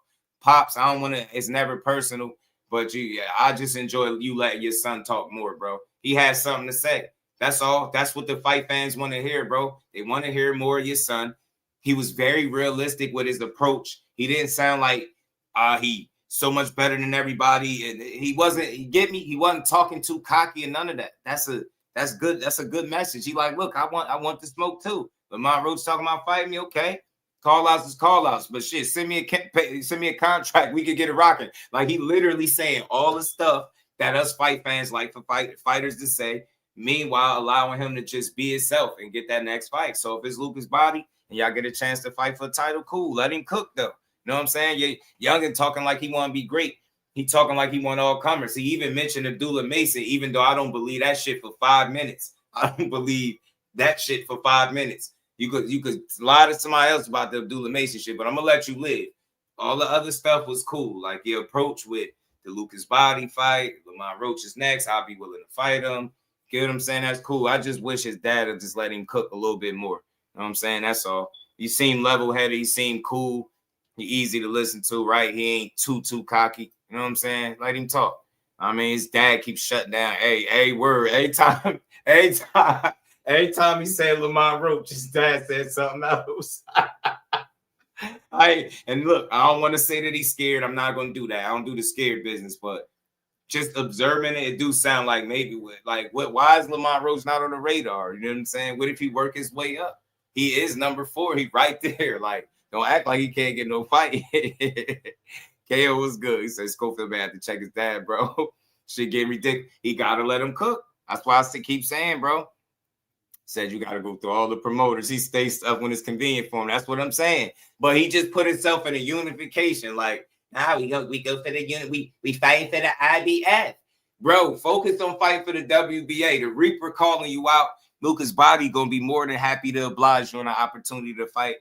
I just want to see one of them. I'm not mad at Kid. I know the order of boxing going to do what it do. You know what I mean? Shout out to Yes Indeed Boxing. Shower, what's good, Queen? You say ruin the Kid. He just won't let him. He like dimming the light, if you will, right? Shower, he won't just let him flex and just like you know, he take punches for a living, bro. He work out, he got muscles, bro. Let him talk, man. Kid, man, you might need to put Pops in the yoke, bro. Nah, bro. I think, hey, Kid, man, you might need to run down on Pops and put him in that baby boy yoke, bro. I'm trying to tell you. You might. Matter of fact, Kid, next time your pops, like he won't chill. Like next time he just keep going. You know what I'm saying? Just roll a clip on him, bro. You know what I'm saying? Kid Austin. Next time your pops just won't chill out and let you breathe, you gotta play the clip, bro. Stop, y'all keep talking. Huh? You keep talking, man. And you shut the fuck up. Hey, Kid, I mean, you ain't gotta say it, but just cue that clip the next time he do that to you, bro. Like that, just do that. He need to know that you gotta cook. Like the fans said, Kid, what do you think about this? And Lamont Roach called you out on Twitter. Kid said, hey, man, you know, call-outs is call-outs, man. Send a contract. We could get it rocking. You know, you had a title with this, blah, blah, blah. You could go through the steps. His dad over there, but where the guys that paid him? But now the Lucas Bahdi. You know, but look, this would be a good fight for us. No, but I said paid him. Lucas Bahdi. Like, bro, every single time he says something, you won't even let him answer the question that the fans want to know. And then he gonna force out, he gonna say, it's us. We gonna build Lamont ego up. Like, nah, Lamont number 4, bro. What you talking about? That's why people entertaining it. I ain't know Mont had fear. You know what I mean? You're rest in power, Dick Gregory. Facts, bro. Facts, man. You know that's classic. I'm telling you, Auntie bro, it's crazy. Shower called him Auntie bro. Damn, you get me? So that's all I'm saying, bro. Just let him cook, man. Let the youngin' cook, man. Let him cook. But shout out to Mill City, man. He said what he said, but I like what Kid is saying. Again, I guess we just got to let it play out and see how this natural order of things roll out. Lucas Bahdi, like I said, look like he is shoe-in for the fight with Kid Austin. Maybe finally he'll be able to fight for this title so he can stop pulling out them continental titles for the WBA and fight for the real one. You know what I mean? But look, overall, I like what Kid Austin energy was at. I like where his head is at. He sounded very realistic. He sound like a young kid that want to fight. You know what I'm saying? And I ain't mad at that. But he didn't sound unrealistic about how he was going about it, right? One fight at a time, but he is like, you know, he with the smoke. And I can't be mad at that. But I think what's going to happen in the near future and what we're going to see happen is his dad continue to kind of, you know, steal the spotlight a bit. And I can't wait to the point, at least I hope that he gets to a point in his career where he could fully shine 100% and be the best Kid Austin he going to be. However good he going to be, that's what I want to see. But just hope his dad allow him to live, you know what I'm saying? Just hope he allow him to, you know, get his mind right, man. I like the Lamont Roach fight. I ain't saying it's a guaranteed win for Lamont, but with that experience that Lamont got, right, being a champion, battle tested as hell, it'll just be a good look. It'll be a really good win if Kid Austin can make a statement win against a guy like Lamont. I mean, look, a statement is a statement. You fight a guy like Lucas Bahdi, tough, rugged guy, but I just don't think he'll be expected to beat you. You know what I'm saying? But you make a statement against him, look, it'll be impressive, I guess, right? But I think the more appealing fight is definitely, you know, Lamont Roach. But, you know, he's still healing up. So, again, let me not be selfish and let me be realistic. Lamont Roach I think he said he messed up both his hands to a degree. So, pretty sure he probably still rehabbing. And who knows if he'll get what would be a title shot, even if it's for a vacant title, coming off, you know, a back-to-back draw. So, I don't know, with the hand surgery situation. So, you just don't know. But this is an interesting little round robin, if you will, right, man, with you know, Kid, Lamont, and Bahdi, man. So let's see how it pan out. But again, if your team Schofield, you definitely got to find a way to capitalize off this. It's unfortunate, but the misfortune of a guy like Tank, right, being champion in recess. Now you get an opportunity to step in, and I said this earlier, where you got a guy like Abdullah Mason that more than likely you're not gonna fight. Shakur's up at 40 fighting T.O., right? Tank out the mix. You just wide open. You better grab a title while you can, because calling for Mason, man, you better be careful what you ask for. We seen that sparring, and that was years ago. So we seen that damn sparring. So I don't know, man. We'll see, but H2O, Bahdi, Abdul, Shakur, and duck somebody else. I forgot who. Oh man, they got them bed bugs with Jojo Diaz, I think it was. It's that hand surgery that Lamont Senior was talking about. Our last conversation, that's why he was saying May, June for his return. Appreciate you, Boxing Source. That makes sense. So I don't want to be too selfish with Lamont and just throw him in fights. But even Lamont, you know, with the little clip on Twitch, I think he was on his Twitch saying that, you know, he'll press for the fight or he could possibly fight him. Shit, his mind is on that too. So I like Lamont. You know, I think he'll fight anybody, right? I think Lamont one of those guys that'll fight anybody. Hopefully he get an opportunity. If not next, maybe soon down the line. You know what I'm saying? And Cruz over there hunting. He got to fight this weekend, man. We're going to talk about that. Yeah, you got to fight Andy Cruz fight this weekend. It's Saturday. Ryan was good, fam. Ducking 40-year-old JoJo's nasty work. Boxing Dad, what up, man? Y'all stupid, man. Y'all stupid. Say that I have a kazoo. So yeah, man. Damon was good. Damn, people hands still get messed up, man. On Cruz, big muscle head. Yeah, he got that rock, bro. He got that. He don't got no neck. He all boulder, man. On boulder on shoulders, bro. He all boulder on shoulders, man. I told you got the punch pit bull in his stomach, bro. Hit him in his rib cage and stuff like that. Soften him up. You know what I'm saying? You got to soften him up. That bro be coming up with random injuries. So we'll see how this unfold, y'all. No surprise if Bahdi get it, but I just don't have him beating Schofield. I think Schofield can beat him pretty handily, man. Pretty handily. I think he can. He said helium smoothies. Wow. Damn. You said Pop's drinking helium smoothies. Khalil Cole, Jesse Hart. I like Jesse Hart. He battle tested, got that experience. Khalil Cole, younger, fresher. A healthy Khalil Cole could win this fight. I think a win. Healthy Khalil Cole, I got Cole. And that should be a good fight though. And he said helium smoothies is funny as hell, bro. Y'all crazy. Who came up with that? Y'all is diabolical in the chat.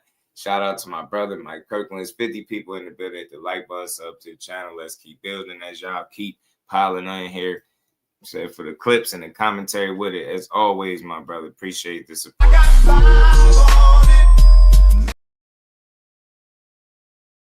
Yeah, shout out to B Hayes. I got Cole pulling it off. Healthy Cole. You know what I'm saying? I understand he took the loss, took the Legos in the first fight, but understood it. He was sick, had some issues going on there. Probably should have pulled out the fight. No, probably shouldn't even been in there.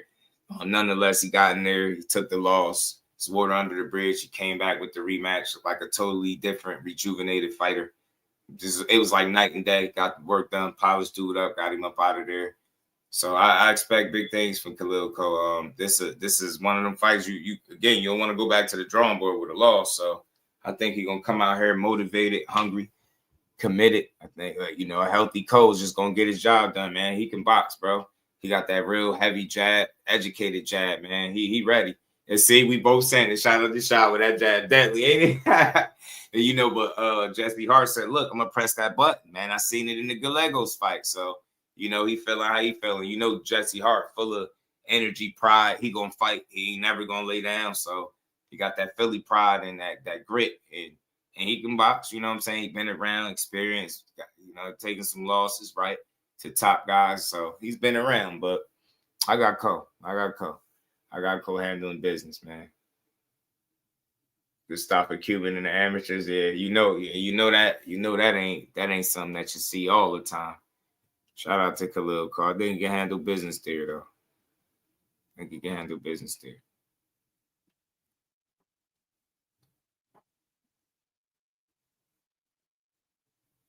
Cruz and Mason, good scrap. Mason, yeah. Mason beat the hell out. PJs was good with it. So Carter's free with his own description. Gonna find out. Let's keep rolling, though, y'all. Let's keep rolling, man. Gotta get to something else I wanted to talk about briefly, man. We seen this with the Charlo twins, man, and I hated this. And I don't know what's in the water, y'all. First the Vargas brothers, now the damn Charlo twins, man. What the hell going on, G? Charlo twins out here spazzing. You know what I mean? They wailing on each other. Jermall going off, man. He scorched earth, man. He going off on his brother, man.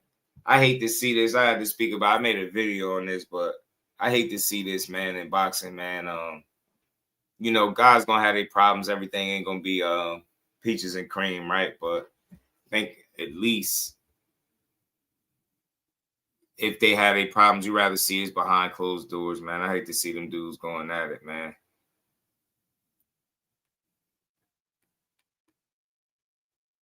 I hate to see them going at it like this. I'll tell you what kind of sparked this too. You know what I'm saying? And you can tell just by the fan too, what the fan was saying here. You get what I'm saying? The fan was like, remember when your own brother said Boots was a bad style matchup for you? And then he was like, you know, if he wasn't my brother, and then he said, never mind. You know what I mean? No comment. So, you know what I mean? What I believe he was referencing, but I believe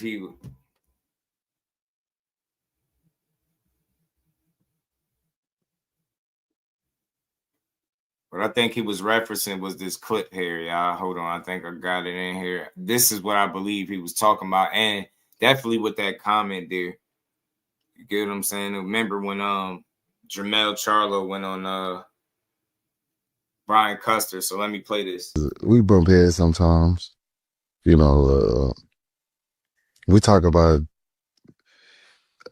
I feel like the relationship with my brother would probably go like get 100% when our career is over.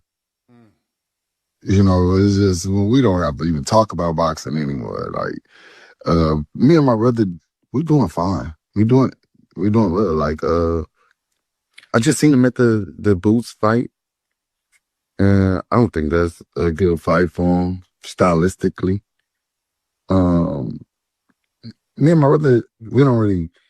My brother lives on a different side of Houston. Houston is huge. My brother lives on a different side of Houston than me. We see each other here and there. We was just training with each other not too long ago. We don't like into it or nothing. We just don't like. I mean, you would think because we twins, right? Yeah. So I mean, look. Not to get all deep into it, like I don't like to see public spats because you give people something else to talk about.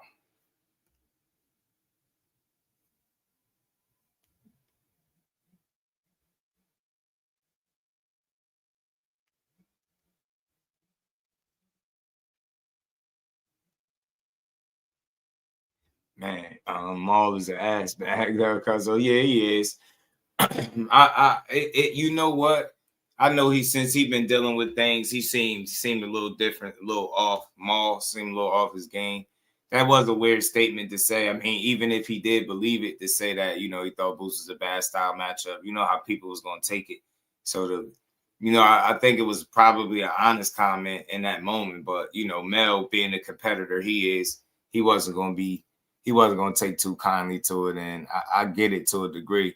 But I will shout out to my brother Kyle Cooler because he did send me something else that Mel did say even after saying all of this. So let me pull that up. Let me pull it up, man. Maul did have a final like comment that he had made. Mel Charlo, should I say?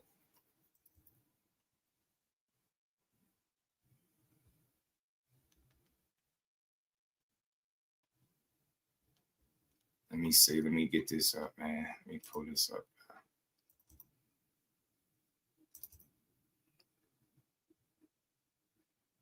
You should pull up to his gym and they spar.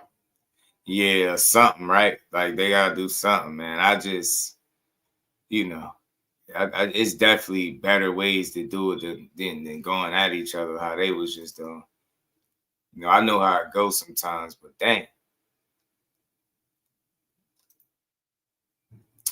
He went on to say on Twitter he'd never fight his brother. Is the tweet. That's what Mel Charlo said, because somebody asked would they ever settle their differences in the ring, and he went on a boxing scene and said, he'd never fight his brother. So at the end of the day, look, we know Mel Charlo is a bit of a, he gonna stand on business. That dude headstrong, bro. He alpha male energy. You can see it here, bro. He went off. He called him out for the psychedelics. I hated to see that part of it. You know what I'm saying? He said they got the best of him. Early bird get the worm, and all this weird stuff. And I mean, that's not weird, but the money Mel, I ain't mad at that. But don't call him out for the psychedelics. That man, been battling with mental health and a multitude of other different things, man. So again, behind closed doors, I think is where they should keep it. Like I said, the Vargas brothers went off crazy. Mel went off crazy here, but like I said, he ended up, setting the record straight, saying like, he won't fight. You know what I'm saying? See those two fight. They always had that competitive nature about the two, bro. They was always had that competitive nature, man. And, it's good to see Maul Charlo shaking back loose.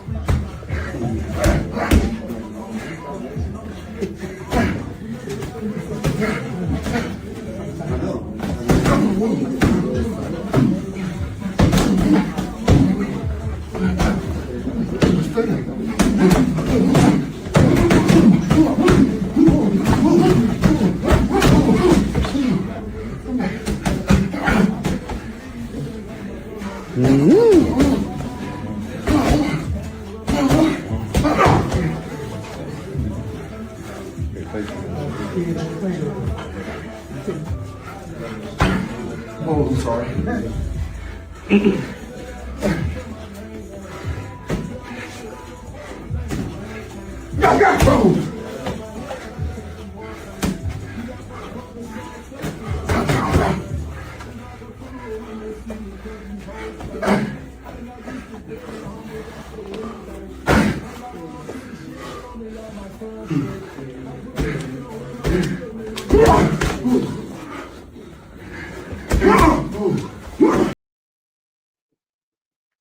So that wasn't bad.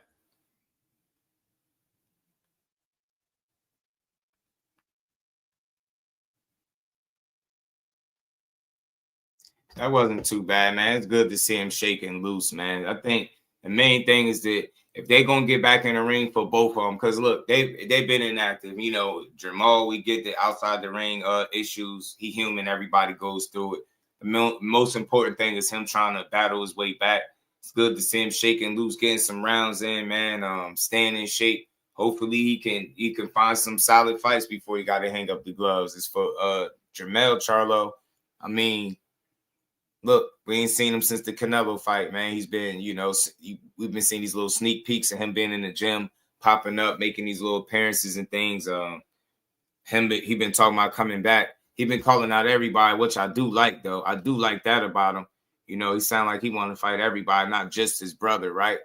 Because he was saying it here. He even said something about going. He said, go back to 147. MF ain't even got time for all that waiting and talking. He said, I literally can prove it. Since January 2024, I've been asking him to fight whoever. Say they the best at 154. He said, Boots, Earl, Virgil, Keith, who else? Look, I like that energy. And this is the thing, man.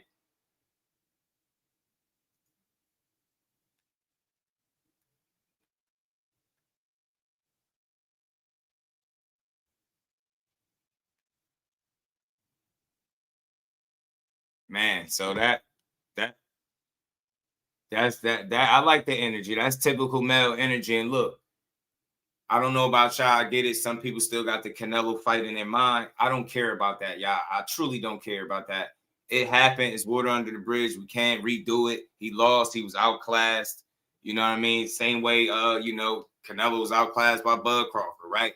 It is what it is. But if he's talking about coming back at 154, let's see it. I mean, you've been out for some time. The division got some new players in it. You got Boots, you got Virgil, you got Keith, right? You got some fresh talent, some fresh bodies up there, man. Like, I want to see the fights, man. Jermall Charlo, for me, is a guy that's been all about the smoke. I ain't never looked at him as a guy to duck. But I will say, after making that big bag against Canelo, one could only ask the question if, he's been living a little too good off that money. And I hope he's realistic when he comes back to trying to make these fights, is all I'm saying. So I love me some Jermall Charlo in the boxing ring, man. He's a hell of a fighter. I think fights with him and Boots, Earl, Virgil, Keith is all exciting, all entertaining. I take my money now, even if it was damn Spence. I don't care. He calling everybody out. You know what I'm saying? This dude, man, what was it? Ain't this Mr. Keep Running Your Mouth? So, yeah, I want to see that dude back. He give me those types of vibes, that kind of energy when he talking about Boots, Earl, Virgil, Keith. Who else? Like, I want to hear that. He talking about Eddie Hearn and, he calling out these. He want the smoke. I just want to see the fights. You get what I'm saying? Said boxing is not a team sport, so the next move is always the best move. I don't know what they sent about. Said, but I always heard you doing something right. When other teams start to feud, 154 is the most overlooked division. I'll fix the problem. Send me the contract, ODH or Eddie. I mean, Oscar De La Hoya or Eddie. So he literally, I mean, look, I know it's Twitter.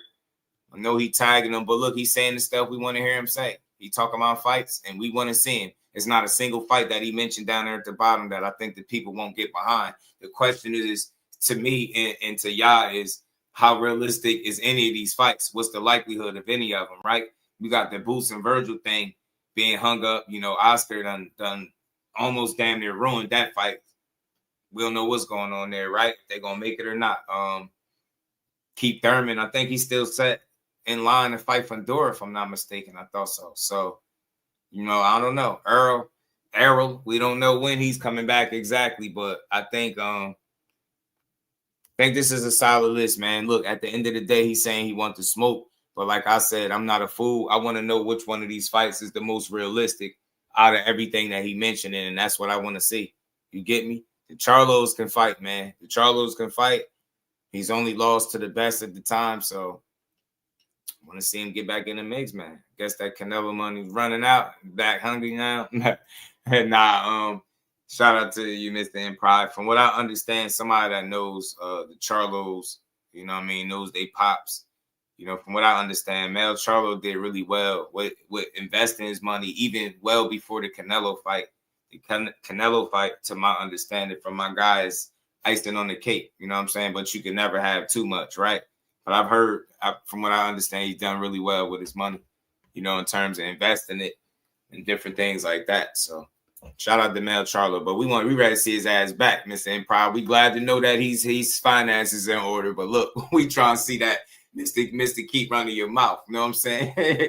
You get me? We trying to see that, man. Give me the Charlo that's in the camera with the poncho, whispering, talking about, you know what I mean? We made Crawford popular. Like, give me that guy, that shit talker, man. I need that, man. We don't need that. We don't need that humble. I'm about to get a super big bag, Charlo. We don't need that. We need that. We need the Charlo energy that, like, when Tony Harrison beat you, you shed a tear, bro. Like, that shit bothered you. You went and got that back in blood. You get me? When Castano had that draw with Castano and he slowed you down from getting undisputed. You came back and you got that shit in blood. You get what I'm saying?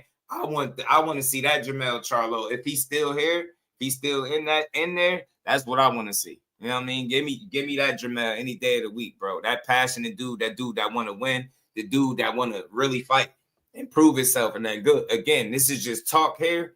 Talk is cheap, but I'll give him the benefit of the doubt because every time I've seen him in the ring, with the exception of the Canelo fight, he's a dog, man. He's a lion for sure. I think he was in over his head against Canelo, respectfully.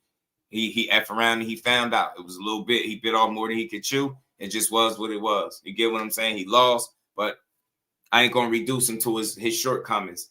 If he can stay on par with what he typically does after a loss or a draw, he should come back strong with whoever he bounced back with. So with these names, they appetizing and they appealing. But like I said, I don't want to get too excited for nothing because it is just talk. It's a tweet. But what's the likelihood that he get any of these dudes in the ring next? You get me? Next. So many questions surrounding Earl. It's questions surrounding Virgil and Boots. You know what I mean? What's going on with that fight? Did Oscar really blow it? He out here getting sued by his prize pupil and Virgil. And it's crazy because Virgil was just on record saying how well he was getting treated by Oscar and how Oscar check up on him in the holidays. That shit did a quick ass 180, man. You start playing with Virgil's name, Virgil say, yeah, we cool, but we ain't that cool. Virgil said, you playing too much, man. You're playing too much. Charlo said he said he'd never fight his brother though after all of that going back and forth. You know what I'm saying? He said he'd never fight his brother. So that's the good of all of it. Now they could go back to normal. Mel Charlo got attitude problem. He be having them spaz out. you know Mel Charlo be having them spaz out, job where he just flash out. And he flash out on everybody. It don't even matter who it be. He just go off. I mean, yeah, I hate to see it in public, bro. I hate to. Zoom verse was good with it, bro. Man, I always been someone to say outlandish shit. Yeah. I'm used to him, man, talking crazy. I just don't like to see him do that with his bro. You know what I'm saying? Tighten up, Mel. You know what I mean? Tighten up, man. That's big bro right there, man. Big bro been going through some things, man. He's still undefeated, you know? He ain't gonna be no easy guy for nobody to beat for real. You know what I'm saying? And this tweet, I didn't know what this tweet meant. Only got an hour left, so what's the deal? I didn't know what this one meant from Jermall Charlo at all. I didn't know what he was saying here. I don't know if he's trying to make a deal with somebody or, what the hell going on, but Twitter ain't going to cut it. Hopefully he can make a serious return at some point this year, hopefully sooner than later. I just want to see him fight because, again, too many people still got that Canelo Alvarez fight in the back of their mind and the inactivity, and they're going to treat it like this wasn't the undisputed champion not too long ago, right? You got to remember, he ain't lose his belts by getting his ass beat in the ring. He took that challenge against Canelo, and then, the rest was history for them belts. You know what I mean? They started going dispersed left and right. I don't know about Charlo because he's so domesticated. Housecap versus Canelo. I think that was realized once the fight started, Mr. M Pride, that he was in over his head. He bit off more than he could chew. I think for me, if you ask me, I think that was the first time in his career that he ever felt that way. And reason I say that is because you can't point to a single different fight in Jermall Charlo's career where his punching power was ineffective, right? You can't name one solitary fight, especially since he's been on that run, you know what I mean? Where his power hasn't been able to get him out of trouble at some point, right? Like, think about it with Tony Harrison, even in the rematch. Some people said Tony Harrison was boxing really well, arguably beating him. See, what bailed him out? Power, right? The Castano rematch, he was outboxing Castano on the cards before he stopped him. But what ended the fight? It's the power, right? Like, you've seen this come up on the Erickson Lubin fight. Like, you've seen flashes of his power where at 54, it has an effect on guys at 54. Like, dudes at 154 pounds ain't gonna just walk through all the Charlo best shit.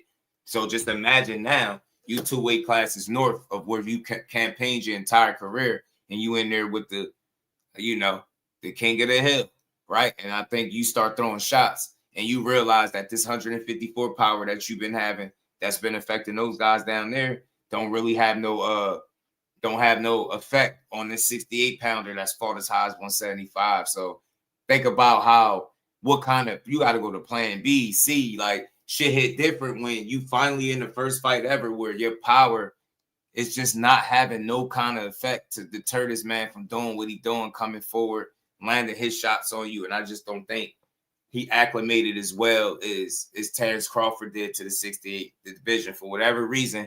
I don't know what their regimens was, but I'll say this. Somebody, like I said, that knows them. Charlo had camp at the crib.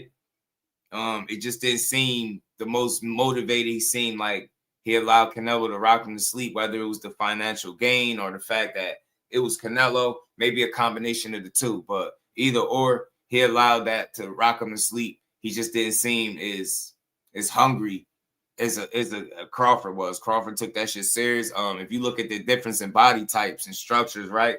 Crawford looked to be in more shape. You know what I'm saying? After watching the fight between him and Canelo, you would have thought Bud Crawford been at 68 and it was Canelo coming up the way he beat him, right?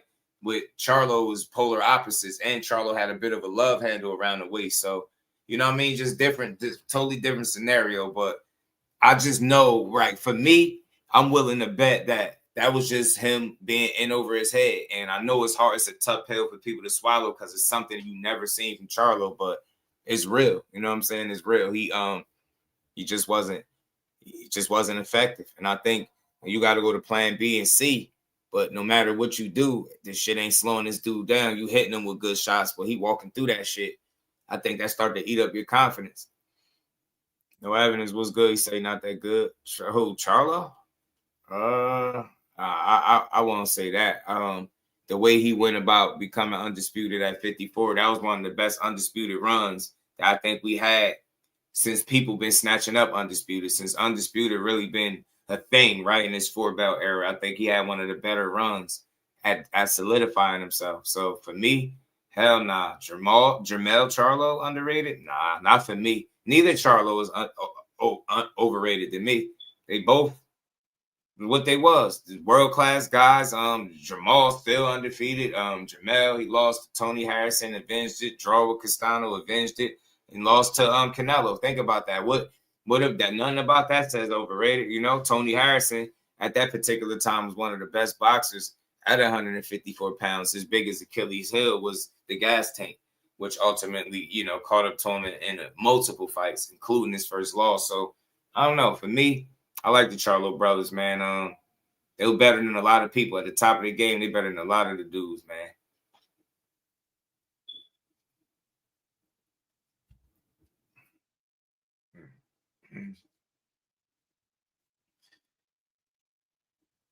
Ooh, bro, boxing is a tough sport, bro. Y'all some tough critics, man. I would hate to box in this day and era. I get it, man. Sometimes guys off the street can give you a good fight. Sometimes the unknown guys can give you a good fight. But how many of those guys you seen beat them? How many guys you seen pull right up off the street and actually beat them? You know what I'm saying? That's just me. I ain't here to change your mind. But for me, I think the Charlo brothers was two of the most talented guys. And to be twin brothers, both doing their thing, making history, holding titles at the same time. They did their thing, man. Even Jermall, like, I don't forget all the work he put in just because he been inactive now. Jermall, you know, it's some meat on the bone, more meat on the bone, I think, for Maul than Mel. But as far as talent, I don't think it's undeniable. I think those dudes was extremely talented, are extremely talented. Even with Mel or Maul not being his probably absolute self, still able to get some wins, bro. I like the Charlos, man. They ain't gave me no reason not to. Inside the ring, you know what I'm saying? They always handle business. 12 threes, what it do? Blaze. That's when the boxers are focused on getting that money and not being great. Fans are unforgiving. But you know what? You know what, Blaze? It's easy to criticize some shit that I know a lot of people would do if they was in position. Hey, Blaze, if you've been boxing for all your life, think about it. A lot of these guys be starting 5, 6, 7 years old, right? All the way up until the point where now you finally can reap the benefits on all the hard work you put in. So imagine you putting in X amount of years, you've been fighting since you was 5 and you 26, 28, whatever, and you are 30, whatever, you got that opportunity to make that money. You're not going to do it. It's not so much that people don't want to be great, but I think financial security is what a lot of these fighters are aiming for. And whenever given are placed with the opportunity to make money, that's what they're going to do. Like, think about something. Should they consider greatness over the bag? And I know it's a rare breed that do, but ultimately they're prize fighters. So I think they're going to always prioritize the prize over what we call and deem great. Like, just think about something. We just call and that, you know, respect him. He just said Charlo overrated. He not that good. You see what I'm saying? So like with Charlo being the guy that was all about the smoke, not ducking no fighters, taking on all comers, cleaning out his division, right? Snatching up all his titles. Somebody would still say, that he's overrated. It's nothing about that says overrated. He had a difficult road. To me, he had a respectable road to undisputed. Like, you can't knock that. But that's why I say, like, these people are going to prioritize their finances and that bag over the opinions of people that can't do what they do. And I don't even blame them no more, because it's a tough sport where no matter what you do, somebody is knocking you down a peg, man. So again, they won't even let them live down the Canelo laws. You get what I'm saying? That's Canelo shit. That boy got what, over 60 wins. You get me? So it's tough, man. It's tough. But you get me? It's just, imagine putting in that much work and you get that opportunity. Like, hey, Blaze, man, you got an opportunity to make X amount of million. You've been working at this for years and years. You're going to be like, bro, I'm getting that bag. I don't care what the hell y'all talking about. This is why a guy like a Virgil Ortiz will probably talk about his dream fight being an Earl Spence, because he feel like it could be lucrative and make money for him, right? It's not that he ain't trying to be great, but dudes don't ever forget guys are prize fighters. And to me, if you prioritize the money, you would never be wrong for that, because you're a prize fighter. But you have some people that do a better job at selling you what we call legacy, and we really appreciate those rare breeds for that. So not everybody is the same, right? Not everybody wants to chase greatness to the same extent. But I do think with the money that's in boxing and how rare a 7-figure payday is, when these dudes get a chance to make a 7, dare I say an 8-figure payday, they definitely gonna pull that trigger. and again, after you don't work 20 plus years in something, and you finally got that big payoff, you probably start to prioritize differently. And I think that's what Charlo at. And that's the real question that I have for Jermall. Like, after that money, after the layoff, the inactivity, are you as motivated as ever to get back in there and fight? Right? Do you still want to be this so-called great and show that, you know, that you one of the best? So, and that's the thing. No evidence to put him in rare company, being undisputed in this 4-belt era, beating these guys up, clearing out his division. That right there makes him great. You know what I'm saying? That's special. Like, you know what I mean? Like, it's going to be hard for somebody to duplicate that. And watch how long it probably be. And I know politics getting away and different things like that, but that also what made his undisputed run special. He was able to snatch up undisputed or in a respectful manner, fighting the right opponents, navigating through any potential landmines that are politics in the sport, right? It's probably going to be a long time for somebody else to snatch up all them belts like that. Irony boxing, what it do, homie? So I love this run, man. Them Charlo brothers is really, really talented, man. It's not a whole lot of guys that you're going to see them lose to. Okay. The expiration date is not for almost 3 years. Oh yeah, you know, I don't really. I mean, it's whatever with that. I just figure the work he put in is, you know, what I'm speaking of, right? As far as if he was a champion in recess or something, I believe, for how long? So I ain't mad at him not having no belts and none of that, but his run was undeniable, special. It's gonna be hard for somebody else to have another run similar to Jermall Charlo's and snatch up all those belts. You'll see. Just give it time. Not saying it'll never be another one, but the next guy to snatch up undisputed at 54, watch how much work they probably have to do it. They're gonna have to do some lifting. You know what I'm saying? That's all I'm saying. Technique was good with it. Maul versus Hamza Shiraz.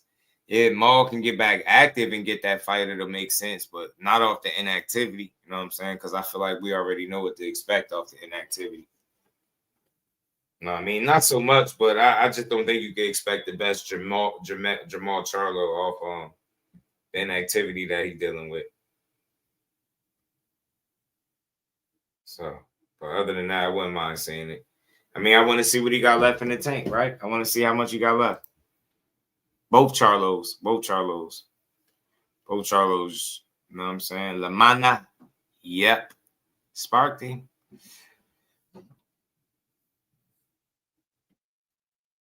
Forgot about Hamza. Yeah, Hamza nice. John Jackson fight. The first Castano fight and the Canelo fight. The John Jackson fight, the guy was boxing well, but you talking about the one he stopped? The first Castano fight was a draw.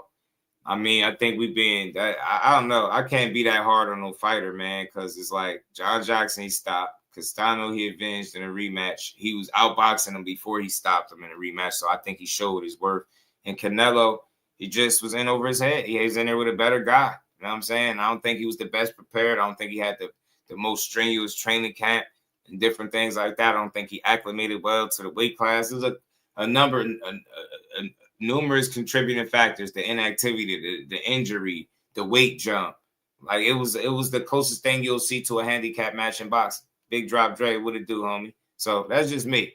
Now, I mean, and again, I can't reduce guys only to their shortcomings. Like you got to think the full body of work is respectable. Yeah, John Jackson was boxing him. That's what made it even better. John Jackson was getting it off. And what did he do? He landed that shot and ended his ass, right? Castano. He was boxing well with Mel in that first fight. I think Mel fought a little bit too emotional, and it cost him.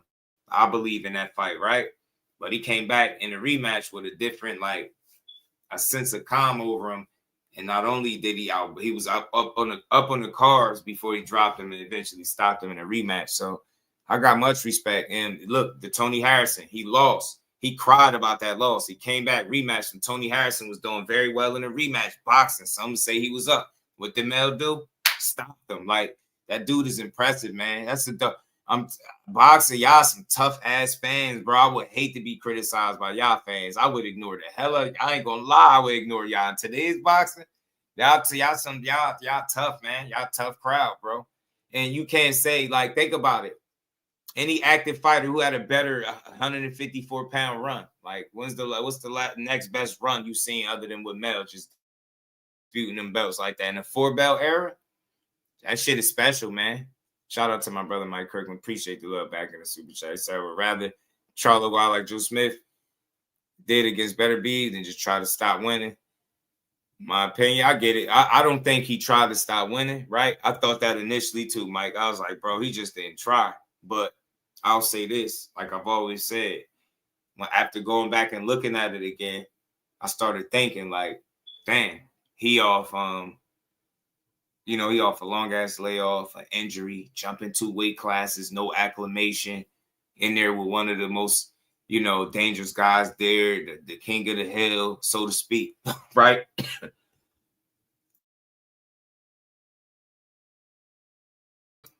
Pardon me, y'all, pardon me. You know what I mean? He in there with the king of the hill. And then, think about it. I think he had this notion of what Canelo Alvarez was as a fighter, Mike. And I think it was all different once he got in there. It was one of them situations where he wasn't going to realize, I think, the severity or the difficulty of the challenge that ahead of him in Canelo with the circumstances surrounding him taking the fight, with the inactivity, the layoff, the injury and all that stuff, jumping the weight classes. I don't think he anticipated it being that tough. And I think in his mind, he thought Canelo was slower, didn't hit as hard, was older. You know what I mean? Just not as good as what he was on the night. And I think figuring all that out on the night, it was a lot for him. And you seen him trying to figure it out. Okay, he did some shit. It wasn't working. And you seen him land some good shots on Canelo. And it was like, damn, that shit ain't working. And he was trying little shit, but it's like Canelo had an answer for everything and nothing deterred him. And I think if we're being honest, like following Jermall Charlo's career, which I know you have, can you think of any other fight where he was like at that many disadvantages as he was in that particular fight? So that I really had to dig deeper than surface, like what it looked like on the surface, right? Damn, horrible showing. We like, Mel, you ain't tried. You quit. But nah, I think when he tried to go to a plan B, he just didn't have the kind of success that would light the fire under you to keep having you figure shit out. I think his confidence was getting sapped round after round where he hit this redhead dude with his best. And usually that'll change the fight. Like, give me Tony Harrison boxing well. Boom, the fight, the power changed the fight. The second fight, he was boxing well, but then look, the power changed the end of the fight. Like it's been able to bail him out. Where in this particular fight, not only is he just as creative, he's more creative than you. He got more experience because don't nobody got more fights than Canelo, right? He's been at the weight way longer. He got an answer for everything you doing. You know what I'm saying? Your plan B ain't working. Your plan C ain't working. Bro, Canelo got you trying to go through the alphabets, but to the naked eye, Mike, I felt just like you. he ain't trying. But I think he was trying. That shit just wasn't working. And I don't think it's no point in any fight in his career where he was that ineffective and at that kind of disadvantage physically from an experience standpoint. And look, Canelo's still pretty crafty, man. If you're not on point, he'll beat you, right? I just think he had to figure all that out on the night. And none of what he thought Canelo was what he actually was. He can say what he wants, but he wasn't fully prepared for that guy that was in front of you. You know what I'm saying? So that's why I said, I get it. And ultimately, I understand. I do respect the fighters that's willing to go out on the shield. But I think for Charlo, it was one of them things where, like, I'm willing to get out boxed, but I ain't willing to let you knock me out too. I get knocked out, I'm really going to get clowned. So it's one thing for them to clown him. You quit, you laid down, you did this. But imagine what they would have said if he would have got knocked Spark out. Imagine the memes. They would have memed him still to this day. They'd have been like, you know what I'm saying? With all this talking he doing, imagine him getting knocked out in his last fight from Canelo. They'd be like, man, Charlo just now waking up. I'm telling you, they had them jokes in the memes forever. So they still talking about this fights to this day. But I think if he gets knocked out, it's even worse. But I definitely understand what you're saying. That's why I say different strokes for different folks. Some fighters are willing to go out on their shield and get knocked out, and we love them for that. But I think in that particular instance, Charlo was like, man, you might got me beat.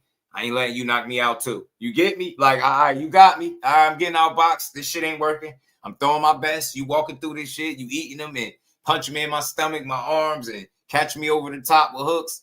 You know what I'm saying? This shit, you know what I mean? I just think Canelo was better than what Charlo anticipated, and he had to figure that out on fight night. And it was a lot to adjust to, with him being in the ring for the first time with somebody I think that was superior to him in multiple areas where he just couldn't overcome, where he just couldn't land that shot, and it'll get him out of trouble. You know what I'm saying? I got 5 on it. Because your homeboys put hands on the Jackson boys, that's funny. Shout out to Mike Kirkland. I appreciate you, bro. Always showing love. Putting on Charlo shit, yeah. That core different in my eyes, yeah. I don't. But again, I think, I ain't fully surprised. Shit, Charlo had one of them near-death situations, So I think, he always been playing with house money and had that second chance. And I think his drive is a bit different. I think he didn't allow the money and the opportunity in Canelo to rock him to sleep the way Charlo did. I think Charlo just, some of his motivation and hunger was kept with the money, whereas Crawford is a guy that's still fighting tooth and nail for his respect from the fans, right? Where I don't think he could afford a slip up. So I think that's always been a chip on his shoulders. People not giving him his credit still to this day. With his most recent fights, the man being 42-0, and people still slighting him. I think that created the monster that we see Bud Crawford is today, right? The beast that he's been in those 42 fights. Whereas Jermall Charlo, he's gotten his credit. He's been over there at PBC making the money, doing well. He's chased him some belts, cleaned out the division, become undisputed. That to me says way more than that one fight at 68 for me, because that's the anomaly. That's the fight where he shouldn't have been there. And that's what it told me, right? So sometimes, you bite off more than you could chew. And I really, truly think that's what it was when he got in there with Canelo. Just was too much for him, and he got beat. No excuse for him or none of that. Just he was outmatched in areas I think that he wasn't never outmatched as a whole, right? As a whole, I don't think it was ever. Like, I think Canelo, for him fighting Canelo was a totally different experience than he anticipated, than what he trained for, than what he envisioned in his head. I just thought it was all, oh, shit, damn, this dude hitting a little bit harder than I thought. He a little bit faster. He more creative. He got a better chin than I thought. Damn, my punching power, I ain't hitting his dude. I'm hitting him, but it ain't affecting him the way it affect these guys at 54. And I think that's the difference between, fighting a career 54-pounder and then fighting a guy that has been as high as 68. You know what I mean? I mean, 75, so. He had his work cut out for him, but I get it, bro. It's just a nasty taste in your mouth when you feel like a guy ain't trying. But I think that my only critique, again, walking away from that, was maybe he just wasn't willing to get knocked out. And I'm not that mad at him. You know what I'm saying? You probably wouldn't have clowned him right for it, but I know they would have went off on him. You got knocked out by Canelo. They'd never stop saying it. Like, you get me? Like, think about it. Frank Martin came back, got a spectacular knockout, dangerous-ass knockout against Francis Bartholomew. Never been done to him like that before, right? Ever. And people were still, oh, he just waking up from Tank. Tank knocked his ass out. He just waking. He's like, you get me? They never let you live it down in this social media era, but you don't come from that. So you like, yo, you get knocked out. You respect it because you are a real boxing fan. You see value in effort and heart and grit and going out there and leaving it in the ring. Whereas these new fans, they'll just be, oh, you got knocked out. They want to meme, oh, you ain't shit now. So that's what they kind of did to Mel Charlo. So for me, I always was a person that if I could rock with you when you putting together all of these wins, building your career up, and you made it to a point where you chased down undisputed, you know what I mean, in the division where you and your brother was holding titles at the same time, right? It was crazy. And you still managed to snatch them all up. His undisputed run is by far, I think, one of the most impressive things we've seen in boxing in some recent years, right? So I like it. You know, I hate the performance with the Canelo, but I chalk it up as he was in over his head, man. And that's a thing, you know. His motivation needed to be different. He got like what I call rocked to sleep. And it seemed like the writing was on the wall before he even got in the ring, which is unfortunate. You know what I mean? But that's why I say I really want to see how he get back now. You know what I'm saying? You know what I'm saying? That's why I want to see how he get back, see how he's able to try to, you know, maneuver himself back into space.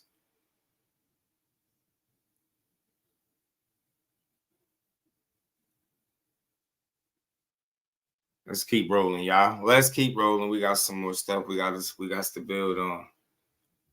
I'm gonna say, man, Charlo, give me more in the tank. Yeah, man. That's why I want to see him get back, though, because I really do want to see, like, you know, I want him to, you know, erase that memory a little bit out of people's mind and show people what you know, that Mel Charlo at 54, that Mr. Keep Running Your Mouth. You know what I'm saying? That guy that's hungry and committed. You know what I mean? Show that guy that's out there calling out the Bootses, the Earls, the Virgils, the Keeps. Like, we want to see it, bro. We just want to see it. We want to see it. But let's keep rolling, man. Something we was talking about yesterday, y'all. We was talking about Keshon Davis and you know, the issue I thought that the media was more so creating than anything. I mean, it's comments that he made, but I've seen a lot worse shit. I don't think hold on, let me get this goofy out of here. There you go. Nah, you don't worry, Goofy. You'll take a permanent break. You won't be back over here unless you come over to another account. We'll figure you out. We'll block you again, goofball.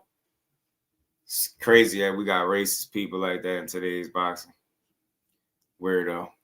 But let's back to what we was talking about. So remember, man, Keyshawn, the Keyshawn and Bernie situation was being discussed and everybody was giving their takes on it, right? Bernie the boxer. And I really didn't think it was no beef. You know, I think it's still fresh. I think them dudes had genuine love for each other. I think if anybody caught Bernie the boxer live, you can tell like he had positive things to say about Keyshawn despite what people are saying. So I think at the end of the day, when I broke down what he was saying, I said it before. I thought he was speaking what was considered to be his truth. I don't think it was said with ill intent. I don't think he was trying to throw Keshon Davis under the bus in any way, shape, or form. I just thought he was speaking with saying about like I'm throwing a kid over here on Mill City, and then they started building over here. So let's listen to some of what him responding to this. He did a live stream, and he had went in on those two gentlemen that got the AM. I think it's AM Sports Media. Man, Bernie was on fire the other night, man. He was talking about slapping people and slapping glasses off folks and all of that type of stuff. It was crazy. But let's hear what he had to say. Shout out to Mill City. Interviewed him. Let me see what he had to say in regards to the situation with Keyshawn. The bus, or I'm talking bad about him. Like I say, I seen the tweet. You feel me? I didn't even notice that, but I seen the tweet, and I'm like, wish the kid didn't call. Let me read it real quick. Keshon Davis, Bomac out here talking bad about me. Now Bernie out here talking bad about me. And all I had to say about them guys was positive. I thought y'all were supposed to be OGs in the game, but y'all out here doing what prospects do. Shaking my head. Anyways, new team, new D, better me. All right, see? So I'm saying, so sound like the kid threw a shot at me. Feel me? And both for real. Talking about we moving like prospects. We supposed to be OGs. So that sounds like a shot, which I don't really give a fuck about that for real. Because I am OG in real life. This ain't no in real life. But you know what I'm saying? Like I said, I don't think I said nothing bad about him. Nothing that he didn't say. And I'm trying to find that clip. I want to find that clip. I got to find that clip of him saying that. I got to find that clip. But that shit water under the bridge. That's all I'm saying. All these motherfuckers, me and you said your title was, I said something about the drinking. Because you trying to find some way to get traffic to your channel. So you said specifically, which is only what stood out to you, was that I said I didn't know he was drinking.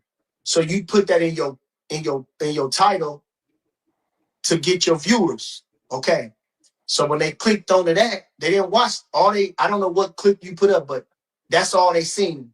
So everybody making it seem like I said something bad. And I guess I was elaborating unconsciously about why he said he missed weight. He said it was from the drinking. I said, I didn't know he was drinking. So I don't know why he missed weight. I just know I believe he could have made weight. It don't matter. So everybody taking all that upset because I said he could have made weight. He didn't want to make weight. I don't understand that. I don't understand that. So everybody then went from every blog that you could think about, all trending, going down. Obviously, he said something before he reached out to me and put that tweet out. Like I say, but I don't care about that. Like I say, I'm really for real. That's the one thing about it. And real quick, I never thought Bernie was trying to throw him under the bus when he was saying he didn't know about the drinking. I said this live, and I'm not saying it because he said it. I said it. If people that was here, I think Bernie was speaking what he felt to be true. He didn't see it. He wasn't aware of it. He felt like he could have made the weight.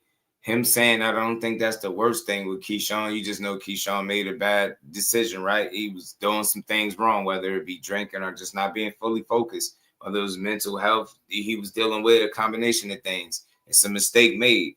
I don't think Bernie the boxer had any ill will or negative intent to try to toss him under the bus and shit on him. I don't think so.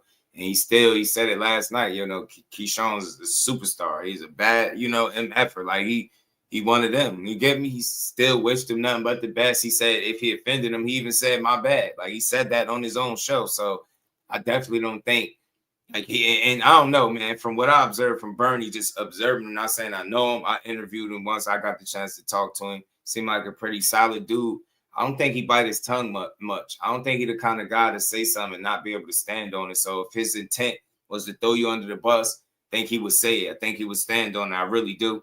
I just think he was being honest. And you got to look at it this way, Keyshawn, or anybody that think he was being negative, he think a lot. He think highly of you. So when he say he think you could have made the weight, he just feel like it's obviously some things you probably did wrong where that stopped you from making it, right? But he know what your work ethic. He said you was sharp. You was putting that work in. You was looking good in camp. So he was giving you a credit. Like he just didn't know he didn't expect it. So he didn't know where it came from. And that's somebody being genuine. Instead of him, he could have got up there and faked and been like, yeah, man, I knew it was something off about him. I didn't know it was drinking, but I knew it was something, man. Now we know what it was. Like he didn't take that type of approach. He didn't sound like a disgruntled guy. He didn't sound like somebody that was hurt. He sounded like somebody that was like, telling his version of what he felt like is the truth. Not, what I mean? Not saying he lying, but he's telling you from his vantage point.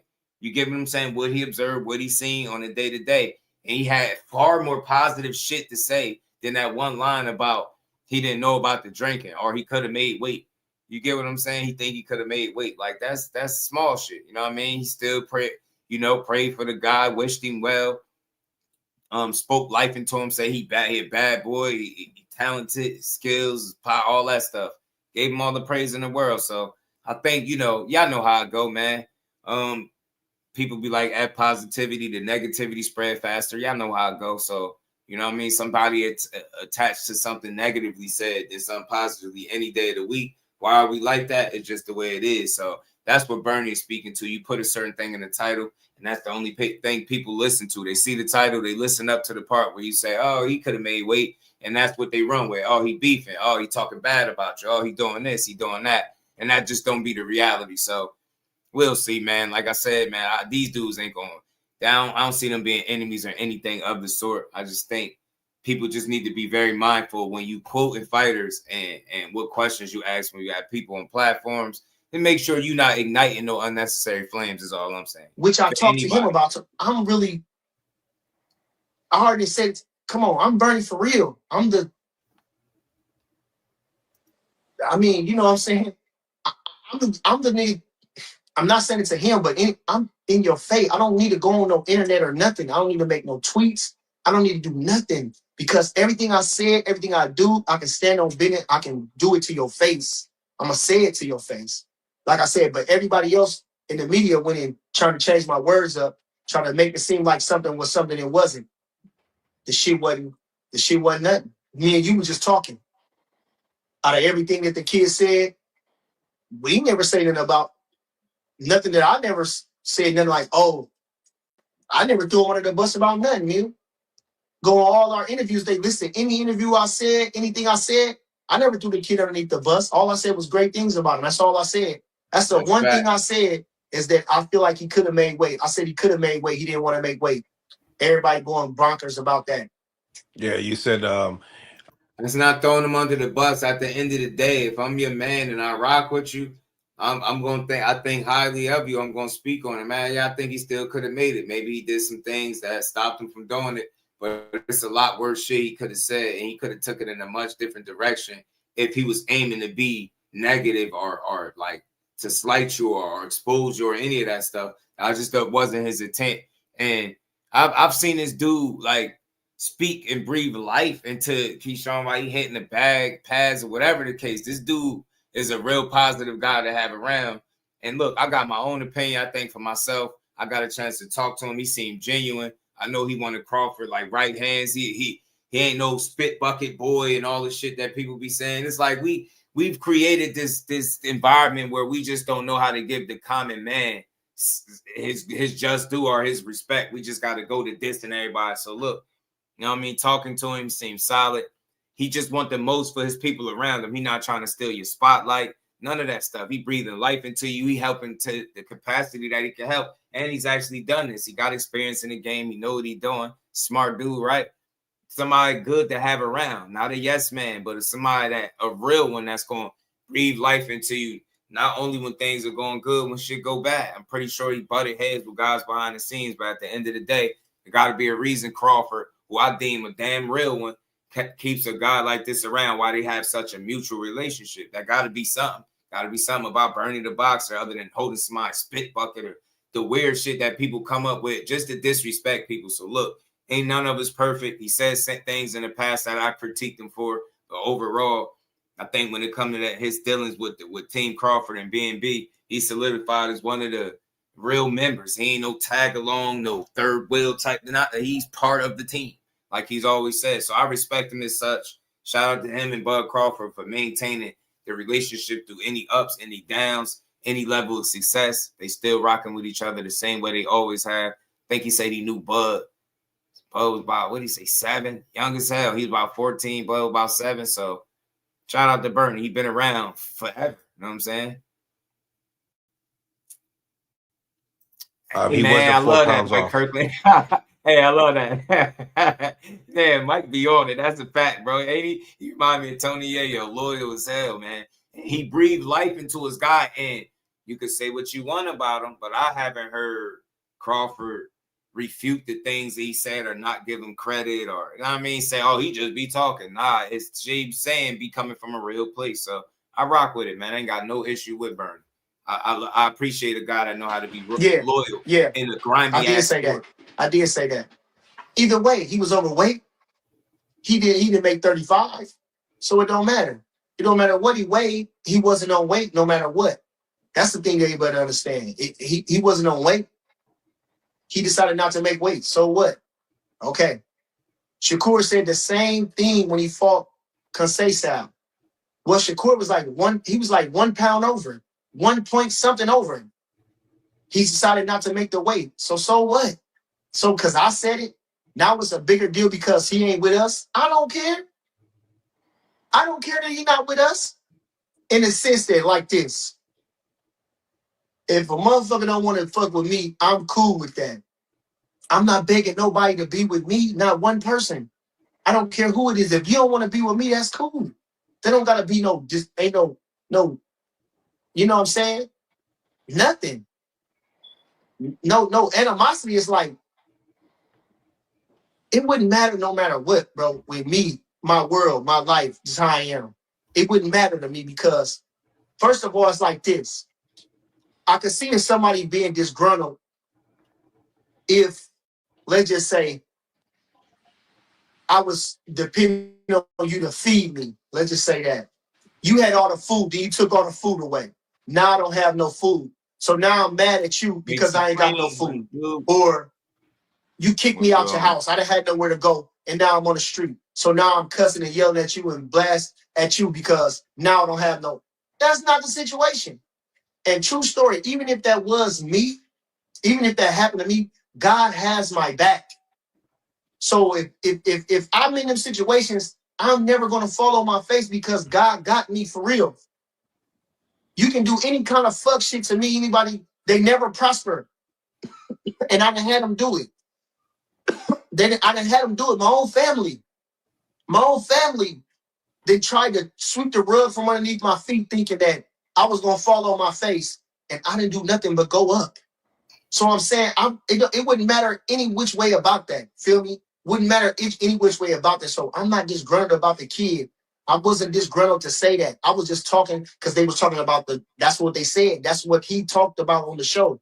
I missed weight because of this and this and that, right? Okay. So I elaborated just a little bit over that. Just a little bit on that. Just a little bit. Facts. But again, like I said, this too though. Fact that he even explaining this is let you know where his heart was at. Because again, I don't know if people kept up with Bernie. It's not a somebody that's known to bite his tongue and not speak his mind, bro. That's what I'm saying. That's just something he always did. So I like I say, man, these media created beefs because of how people title videos, what questions they ask, the setups. Sometimes people take the bait unknowingly, and I understand it's the content game, but I think sometimes through all of that, signals could get crossed, and guys that start thinking that you don't mean well for him. All I heard from Bernie when he did his live stream the other day was still wishing this man well, speaking positive, and he had some things to say about a couple of guys. I'm gonna play the video from the two guys that he called out on AM Sports Media in a second. Okay, because the way things are perceived, like I said, he said he was drinking. Then they could say, well, how come the team didn't know he was drinking? Every day, we would say. Every day he said, how come the team didn't know he was drinking? That could be a knock on us. They said when he didn't miss weight. When he missed weight, they said they could blame it on us. Oh, the team. Oh, he knew. Oh, this and all this. Okay, so if I was interviewing him, I would be asking these certain questions, because it's important, considering that he switched the camps and all.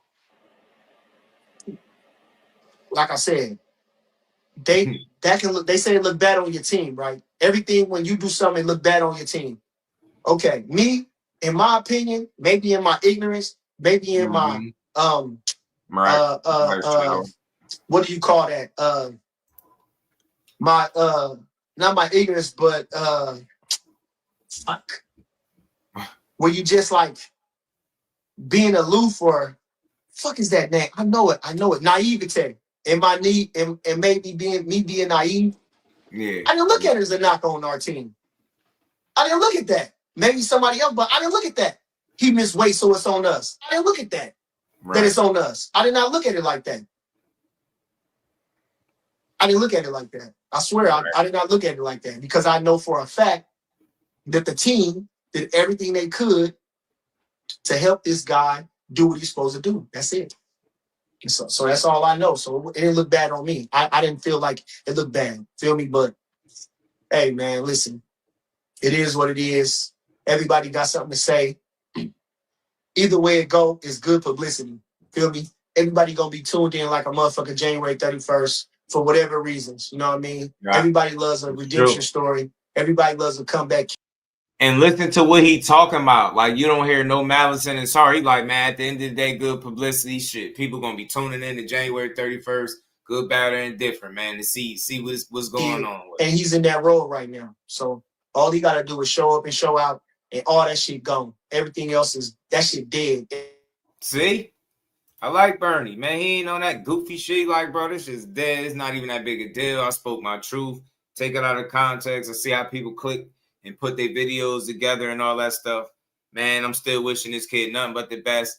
Shit, I'm glad in a way he sound like he glad that the attention is on him. Now all you got to do is go out there and perform, and everybody gonna be water under the bridge. You go out there and make that kind of statement that you saying you can make against Jermaine Ortiz. That's all people gonna really be talking about. You get me? So that's what Bernie want to see for him, and I rock with that. I can't hear you. I rock with that.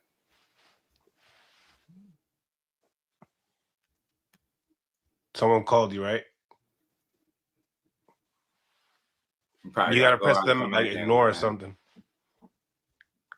Smash the like button. Subscribe to the channel if you guys haven't subscribed to the channel. Man. I still can't hear you, I think he's pretty genuine, man. Oh, you're on the call. Yeah, I gotta wait. I gotta call him. That's the businessman calling me. So you about to go? When you going with Schofield? See, that's the businessman calling him. Keyshawn calling him. Pretty much after this you know what I'm saying? That's how you do it. You know what I mean? Because I ain't got nothing to do then. I'm gonna call the businessman back. You know what I'm saying? I'm gonna call the businessman He's back. probably watching right now. Yeah, he probably watching my son. I'm gonna call the businessman back, man. See, it's all good, but like I said, you know, this shit ain't nothing. You feel me? Mm-hmm. And at the same time, like I say, shit, people can see how it is, what it is. But all I'm gonna do is tell the truth and be straight up how I am. Man, I didn't mean no harm. True story. And I'm saying it like this. I'm only just telling the truth. My thoughts and my sentiments was not out of no spite. Right. It just wasn't. I don't care like that. I love working with Keyshawn. I think he a champion. But I don't do shit like that. I swear I done had them turn on their back on me. I done had them say, man, get the fuck out of here. I'm gonna be good. Mm-hmm. Lord always take care of me. So I ain't worried about none of that. So I'm saying it don't matter that I have to get back at somebody like that. I don't have to come out and out somebody because for what? Mm-hmm. I don't have to do that. I don't have to do that. I don't have to do that, bro. I'm not disgruntled about nothing because what another person do don't make me shit. What you eat don't make me shit. Mm-hmm. It don't matter. Yeah. But Mill, I'm gonna watch you with boy because I think they're gonna get a shot at the title now. I know they have to. I don't know who gonna be in line for him for the title, but the shit will go. Roach or Lucas. Roach or Lucas. I hope it's Roach.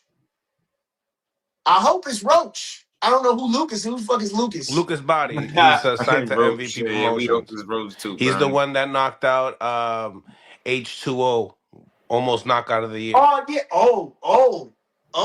He's number 2. He was getting his ass whooped, but okay. Okay, not bad fight then. Not a bad fight either way. It ain't no gimme. But I would like Roach. Roach being a former champion. I would like Roach. That's a more high profile fight. I would like Roach. And he might get it because who Roach with? Roach? Yeah.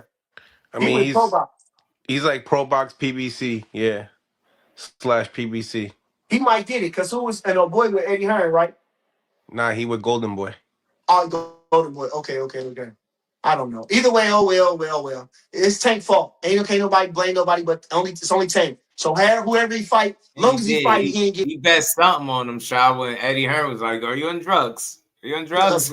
Okay, shout out to him. All right, man, I'm gonna call the kid back. So look, again, shout out to Mill City, shout out to Bernie. That's how Bernie was. He not just saying it because Keyshawn happened to be calling him. He was speaking positive like that about him on his channel as well last night. But he went in on a couple of gentlemen that do content, and shout out to them. They do their thing, but I guess he didn't like some of the things he had to say. And you know, Bernie was in rare form, man. I heard Bernie start saying he gonna put the slaps to somebody, man. I heard Bernie talking about slapping folk. He said recess has a rehydration clause. Stay hydrated, kids. Supreme's a dead fool. Body with Jake Paul. Yeah, he is, ain't he? Yeah, he ain't with Golden Boy. He is with Jake, ain't he? Yeah, Jake just signed him. You're right. You definitely right, Teach. So let's play this, man. Let's see what these gentlemen had to say. You know what I mean? He said why Roach is PBC's pro body. He said PBC podcast with Jason and Greg. Shout out to Jason and Greg and the Angry Man podcast. So man, this is an interesting one. Oh man. Boy, I done got up under somebody's skin, boy. Somebody is sensitive. Woo! That boy is sensitive. Child. Hey man, but before I jump into this video, I would like to welcome those of you who are shout out to the Angry Man podcast. The Angry Man podcast. They responding to Bernie. You know, Bernie was in rare form last night on his live. Man, he seemed a little annoyed. You know, he was like, man, he see one of these dudes. I think this is the guy Greg say he's gonna slap him when he see him. First media, we're always dropping boxing related content, so make sure you become a subscriber. Bernie, yeah, and for those of you who are regular patrons, make sure you smash the like button or the dislike button if you don't like the content. But make sure that you are engaging with the content. All right. So I done struck a nerve in somebody. Big Supreme. Somebody is real sensitive about their value. That's what he said. Shall we say, Greg? Now, everybody knows we do live streams every Sunday, 4 p.m. Eastern Standard Time. And this past Sunday, like normal, we did one of our live streams. And we talked a little bit about Keshon Davis. And I made a comment about Bernie the boxer. And my comment was, and I can't play it right now because I don't know what portion of the live I actually said it in. And as you can see, I'm on the road to my professional job. But I said something to the effect of, what does Bernie do? I think Bernie's a trainer for the dudes at the Y. Bernie trained dudes at the Boys and Girls Club. That's what I said. And I said, I don't think he has any value to any of these camps. That's my opinion. Now, it was brought to my attention, and I got to play this on my phone. It was brought to my attention that Bernie didn't take kindly to that. Here's what Bernie had to say. Let me put it up here real quick. Here we go. Yeah, this is what old Bernie had to say. No. Okay. Yeah, Bernie was wasn't going.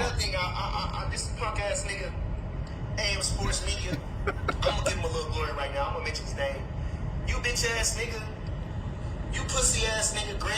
It's you, Greg. It's you, pussy ass nigga. I'm Greg. I'm Greg. You, pussy ass nigga. For sure. I hope you watching, bitch ass nigga. I am. I'm gonna slap them glasses off your face when I see you, bitch ass nigga. I'm gonna slap them glasses off your face when I see you, pussy ass nigga. Now, and Bernie got hands for real. All that too.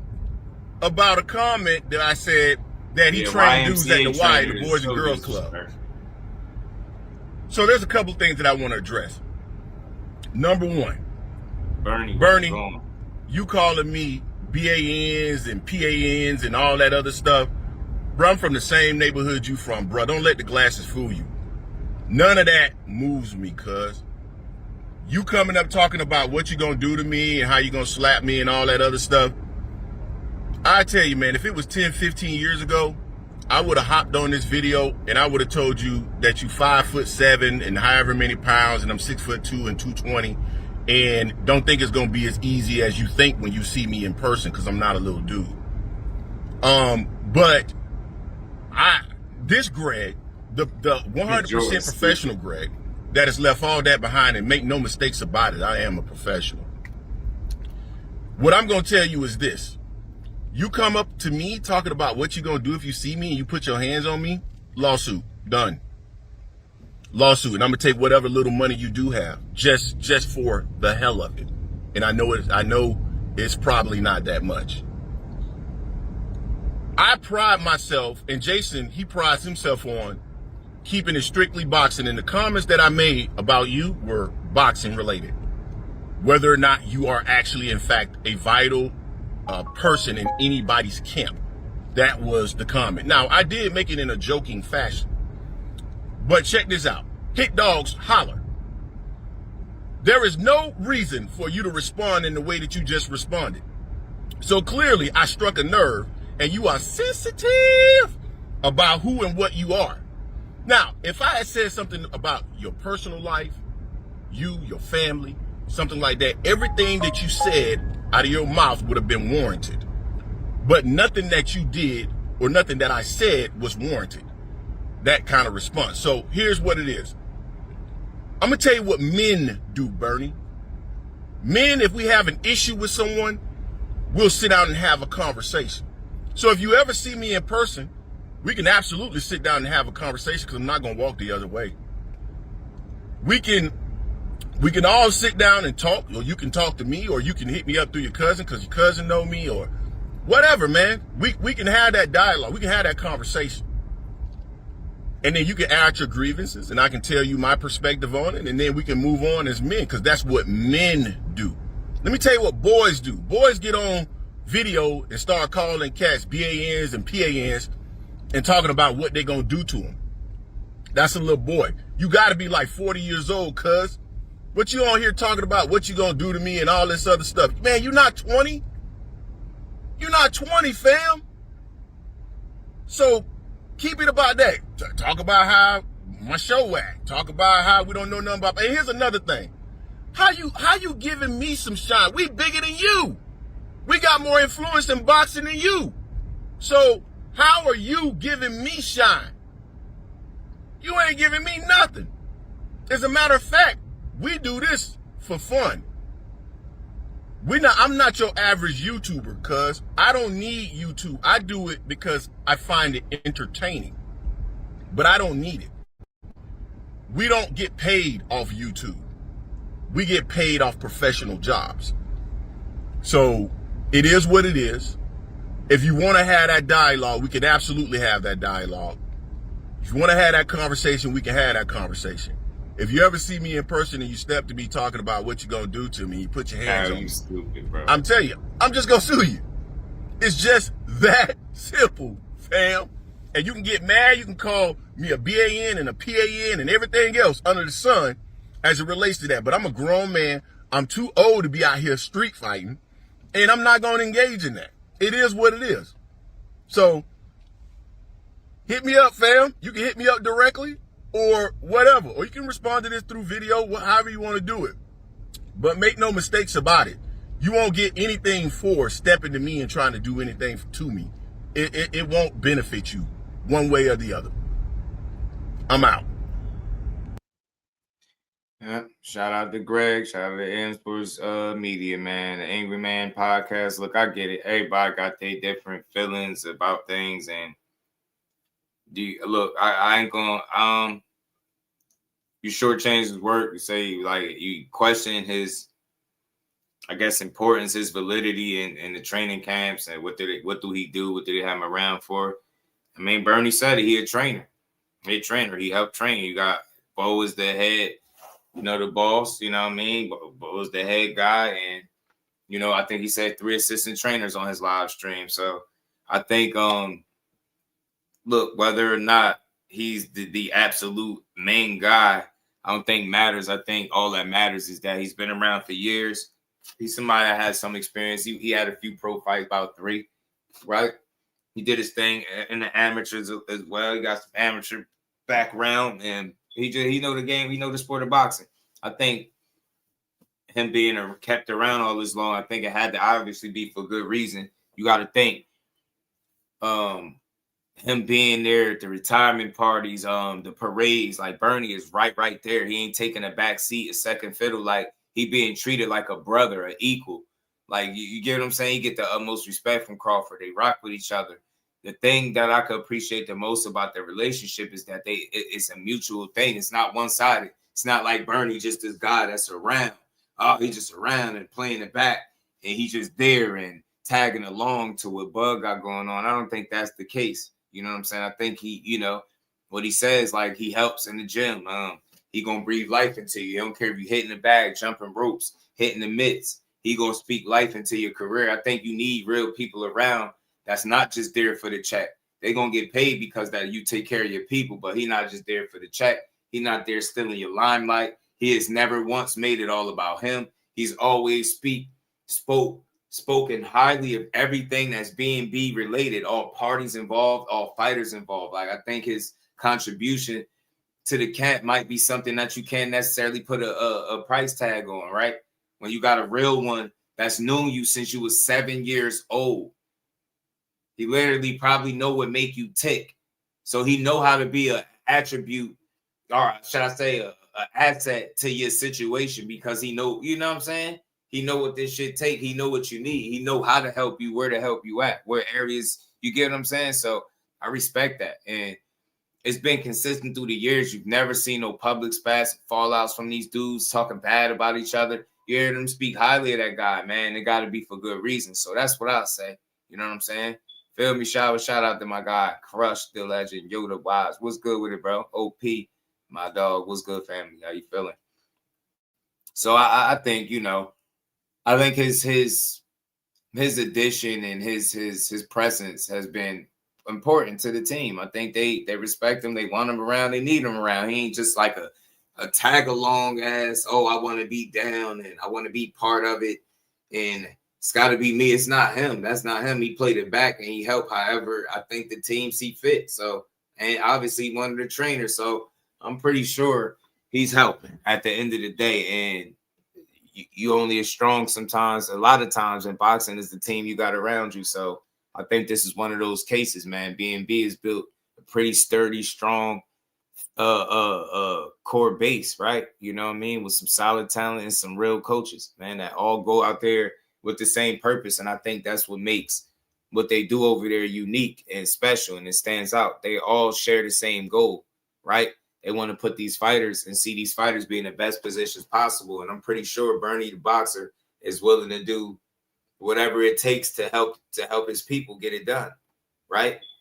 And again, not everybody that coaches could say they also box as well. He can say that. So I'm pretty sure he has insight and different. I'm pretty sure it's a multitude of different ways that he's able to contribute to the team and help out. That's just me. I'm an optimistic, positive guy, but I understand the content game. Shout out to AM Sports. I get it. Y'all, you made a quick joke. You threw it out there. You probably didn't think it was that serious, but I think when you put in, and again, a lot of what I'm saying too, shout out to Educated Jab. What's good with it, homie? A lot of what I'm saying too is based off of, you know, some of what I was hearing Bernie speak on. And he was talking about how many years he put into this shit. He said he's been into this shit since he was a kid, you know, young as hell. Like, he explained his come up and some of the things that he was a part of in boxing, and the minute that he met Bud and how locked in they've been since. And you know, you have ups, you have downs, but it's at the end of the day, their family, their team, they all about the better of the man. You know what I mean? Seeing that they man succeed, seeing they God get to that highest level. So I rock with it, man. Boxing in this grimy ass sport, you need somebody that's gonna hold you down and rock with you, man. So that's what I got from them dudes, man. It's good to see that you know, they're able to rock with each other like that, man. I know Bud know he got a real one over there. You know what I'm saying? So let's keep rolling, man. I got something from Keyshawn. He spoke about all this. Bahdi versus Schofield is a fighter made. All right, let's keep going, y'all. Let's keep going. So, yeah, man, shout out to Bernie, man. Shout out to Bernie. T. Hill, what's good with it, my guy? I got T. Hill, the mayor.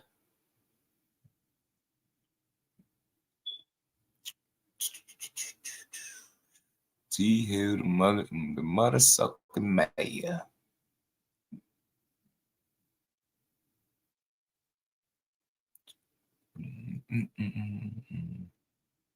Shout out to T. Hill. How you feeling, my guy?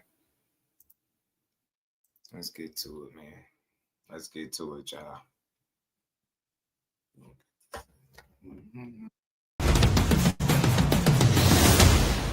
Marcus Hayes, Fight Hub TV, with the one and only. You see him, the gentleman formerly known as the businessman. What we going by now, man? The Amazing. What is it? The Amazing. The Keshon Amazing. Davis. Cleaned it up. The Amazing Keyshawn Davis. Brother, how you doing this Monday? I'm amazing. Amazing. Doing great, huh? Life good? Always. Okay, here we go. January 31st, back in the saddle. You got Jermaine Ortiz, a live guy, but one of the better opponents out there available right now. Talk to us about the matchup. I think it's a fun matchup, bro. Like it's a real fun matchup. The fans is buying into it, and I love that. I love like when the fans, like buying into the fights. Like they actually like, oh, I like this. You know what I'm saying? Like it kind of get me more excited. You know what I'm saying? And I just can't wait till I knock him out. January 31st. And I've been hearing you saying that. Super confident. We hadn't seen him get KO'd. This is a guy that brings it every time he's out. What gives you the confidence to know that he's going down by your hands? I just feel like I just need to start going off my word. Last time I was saying that I was going to knock somebody out, and y'all was like, man, y'all crazy. Y'all was like, you crazy. You was not knocking them out. It was limos. Y'all was saying, man, you not knocking limos out. Look what he did to this person. Look what he did to that person. That boy is strong. There's no way you can knock him out, and I did it the second round.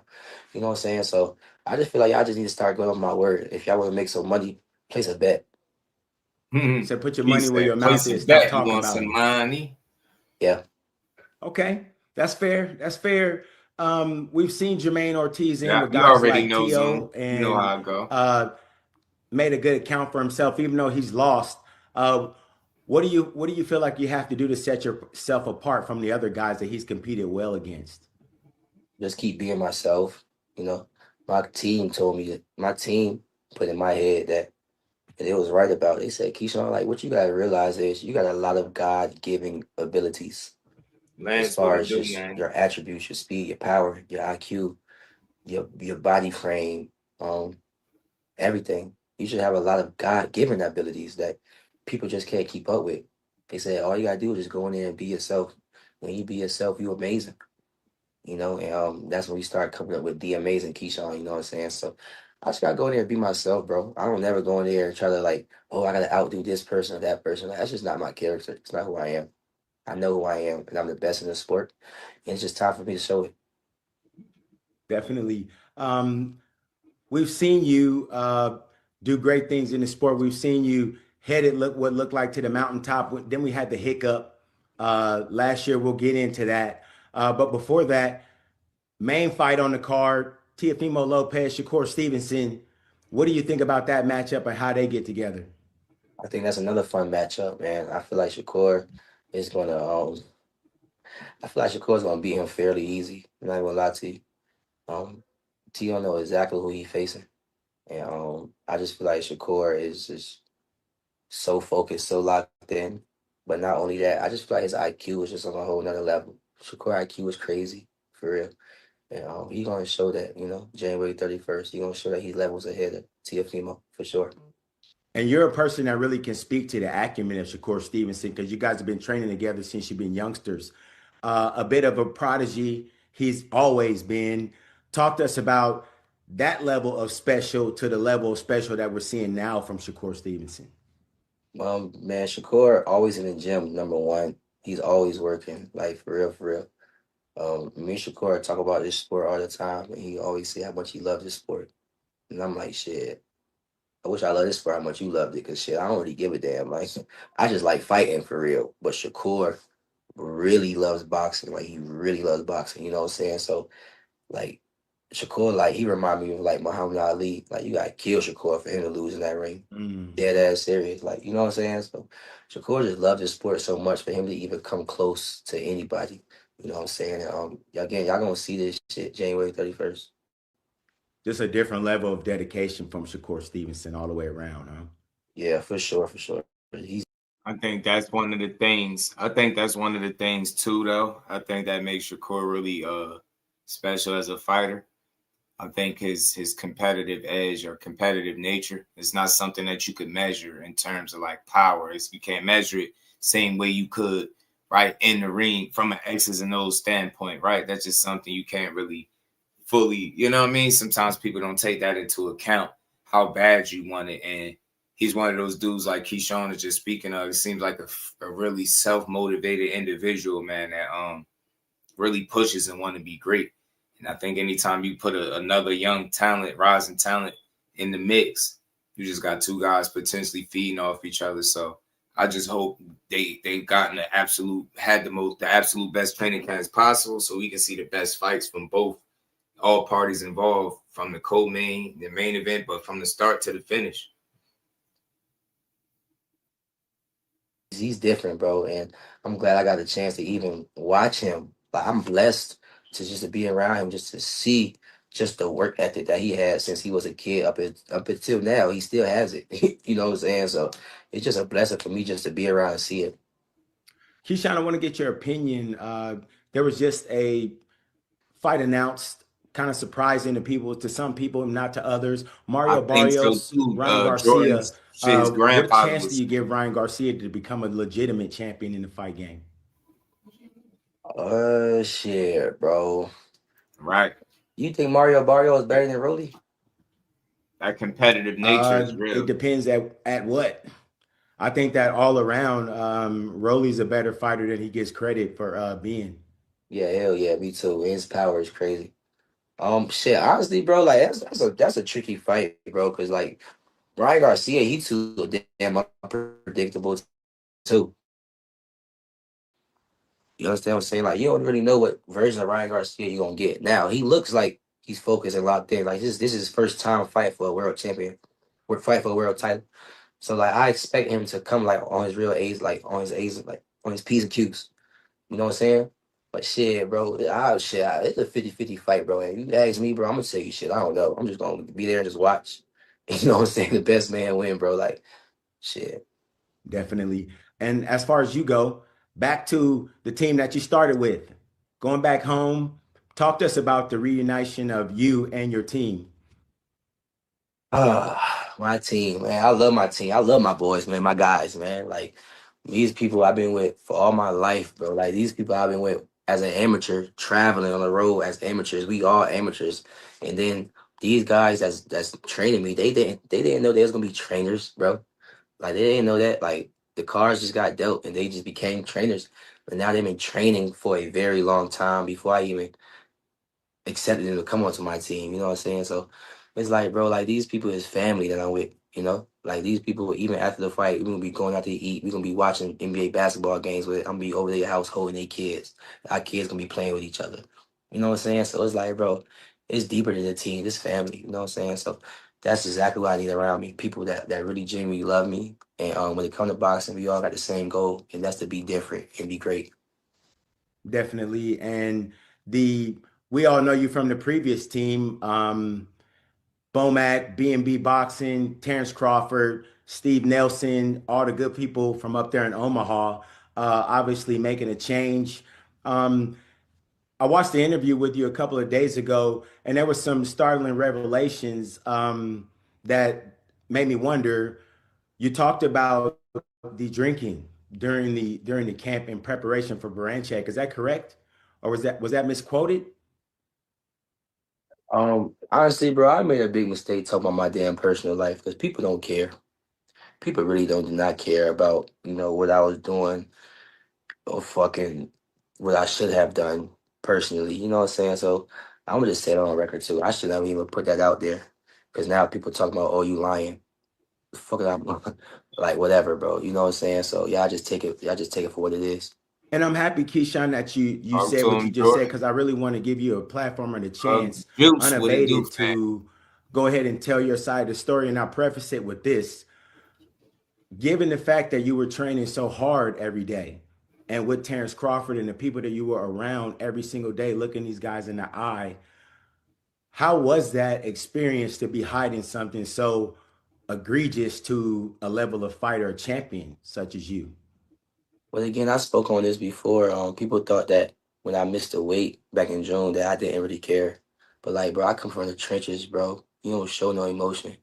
And I just built that. I just built that guard up so well that people really thought I did not care, miss a weight, and I understand them because I really didn't show any emotion towards it, and it's a gift and a curse. You know, what I'm saying that day I cursed myself. So like, it's nothing to me to hide things, hide my true emotions. It's fucking nothing. Understand what I'm saying? It's nothing. I think that's one of the reasons why I just fight so good. Because when I do fight, yeah, that's what I'm on type shit. You know what I mean? So it was nothing for them guys. Them guys don't personally know me like that. I just started working with these guys for 4 years, like 3 years. You know what I'm saying? These guys don't really personally know me like that. You know what I'm saying? Like within that time, we still get to know each other through training camps. I'm not with these guys outside of training camp. You understand what I'm saying? So even with that 4 years, if we talking 2 months of training camps, I was probably with these guys for maybe a year and a half, 2 years. You understand what I'm saying? So it's like it was nothing for these guys, for me to not allow these guys to really know what's going on with me, bro. So was it something where, like, it was like in the evening, like you hear about some fighters eating candy bars and things like that after they train? Was it you just kept like a little shot bottle, or? I'm not really gonna touch too much on that, but what I can say is again, I should never made that comment because it does make them look bad, and that wasn't my intentions. Also, I want to touch on, I should never made the comment like back then when I was like, I got a new team. I should never made that comment. Like, people took that and ran with that. I was talking about BNB. I was not talking about them. You know what I'm saying? I was just saying I got a new team, and then the media created a narrative as they do. You know what I'm saying? So I just gotta take accountability of, I should never said this shit in the first place. You know what I'm saying? Just like with this, what we talking about right now. So I don't want nobody to look bad at the end of the day off of what I was doing at the end of the day. You understand what I'm saying? So I just wish I never said that, and I'm gonna be better next time. But brother, don't ever think that telling the truth is ever a real problem, because it's not. The truth truly shall set you free, and you live in a world where the truth is dominating everything else. Don't ever be afraid to tell your truth. Your truth is your truth, and you have a right to speak your truth. Now, if you don't want to talk it through the whole world, I get that, because you seem like a pretty private fella. But at the same time, it kind of took me aback as well, kind of being around you guys and seeing you guys together. I was with you guys in San Bernardino, I think in March when your brother fought. I saw you with your baby in the stroller. It seemed like you guys were really close, and it just goes to show you just never know how comfortable someone feels with something that is that close to heart, as something like that. But truly, are you past that stuff, Keyshawn, truly? Yeah, I like this interviewer. I like dude. I like the tone. I like the flow of the interview. That's why I was just letting it rock through. I like dude questions, and he definitely seemed like, and that's something I didn't know before watching it, that he'd been around him. You could tell it seemed like he really root for him and care about him. So as long as Key stay locked in, the only thing that can stop him is him. As cliche as that is, it's the truth when you're looking at this dude, the businessman locked in, aka the amazing Keyshawn. If he lock in, bro, stay locked in. Boxing world in trouble, bro. Y'all in trouble, which I think he is. On this car right now, God wanted to bless me with this blessing. Like, this is a blessing. Me getting on this car was a very long process. It wasn't just one phone call. Like, it was like, damn, I really got to go about this a whole nother direction, because it's not going to happen how it used to happen. I got to figure this shit out for me and my brothers. Like, no cap. You know what I'm saying? We signed with Jay Prince. Again, that was a process. That wasn't just no 1-2 phone calls. You know what I'm saying? Like, and then I never had a manager for my career. We was saying our mother was our manager just to give her a spotlight, but our mother was never our manager. You know what I'm saying? To be honest, you know what I'm saying? So she the manager of my life, not in boxing. You know what I'm saying? And nobody so loves like your mama does. Right, you know what I'm saying? It was just a process of me even getting on this card right here, and this is a blessing, and God would never bless me with this blessing if He knew I wasn't going to be able to take care of this blessing. You understand what I'm saying? This is my second chance. I can't mess this up. And I'm just happy to be back, bro. I'm happy to be right here in this position. Lastly, what do you say to the people that have truly been supporting you and have been facing the critics in their own lives, in the barbershops, at the job, at the water cooler, the homeboys at the barbecue, the people that are standing in the gap for you, fans and family? What do you say to them on the eve of you getting back in the ring again? God is real. God is real. You got to have faith in Him. Jesus Christ Himself is real. He's real. And I'm God body. And it speaks for itself. A lot of things that I'm doing right now, God put in my spirit, like starting with the nonprofit that me and my brothers created, DB3 nonprofit.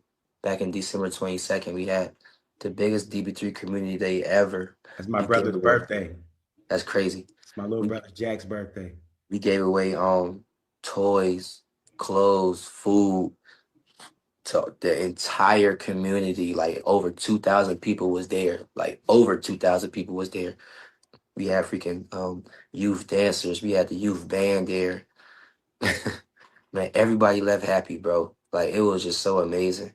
And that same night, right when I sat in my car to leave the event, I got the phone call saying I'm on this card. Like it's nothing, that's nothing but God, you know what I'm saying? And we have a bus trip, a 50 passenger bus trip that's coming to New York City for free. Like free. People don't even get a chance to leave Norfolk. Now they got a chance to go to freaking New York. And it's not to go to New York for the fight, because if you can't afford a ticket, okay, cool.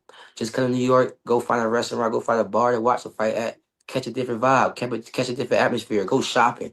You know what I'm saying? Like, we got a whole free bus trip going to New York, you know what I'm saying? And DB3 nonprofit is just gonna continue to change so much more lives, bro. And now that idea came from God. You understand what I'm saying? I'm just obeying his word. So shouts out God, bro. I hear you. And lastly for me, Keyshawn, just to clear this last little piece up, Bernie came on with Mill City and mentioned that at one point in the strain to make the weight that you were closer than the 4 pounds, and that essentially you just had made a decision at one point to just say, forget it. Was that a strategic decision, or did you just give everything that you had inside?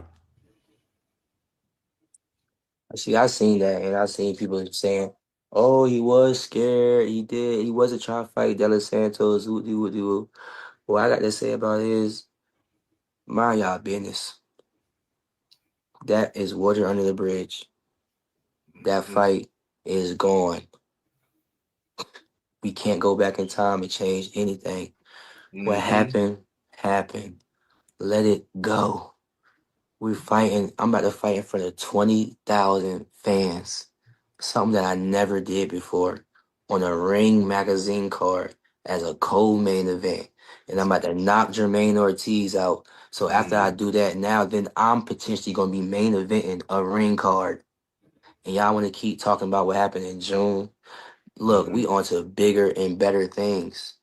And now we had a new weight, with a new team, with a new promotion, with a new manager, with a new everything. And y'all want to keep talking about what happened in June? Come on, man. Keshon is back, and he's better. The amazing Keshon Davis. January 31st. It's going to get wicked. That's what I'm talking about, bro. And good luck to you, man. And you can come back from anything that you've been through if you got God in your corner, brother. Don't matter what happens. He specializes in bringing back the downtrodden. So build yourself up, soldier. Build yourself up. Marcus Hayes, Fight Hub TV. With my God, the amazing. Shout out to Marcus Hayes, man. He a great interviewer, man. Good job, man. Good questions. Calm dude. I like his demeanor and temperament, man. Well done, man. I like the fact that Keyshawn attributes a lot of things to, G-O-D, man. You know what I mean? He was even talking about this stuff in the last couple clips before we get out of here when he went on the Porterway podcast. You feel like God knocking on your heart, or do you feel like you were looking for an answer and that's what took you that direction? I was lost, for sure. Yeah. So I definitely had to start looking for answers. There's only one answer. You know what I'm saying? I was seeking them. And the Bible says, if you seek, you will find. So I found him. He met me right when I needed to be. I had someone tell me one time, I'm probably 13, 14 years old. He said, take God with you everywhere you go. Wherever you go, make sure you find a church home. So when I hit up Dorset and to see if y'all were coming through, he said he just got out of church. I said, wow, like this dude done came out here and found a church home and everything.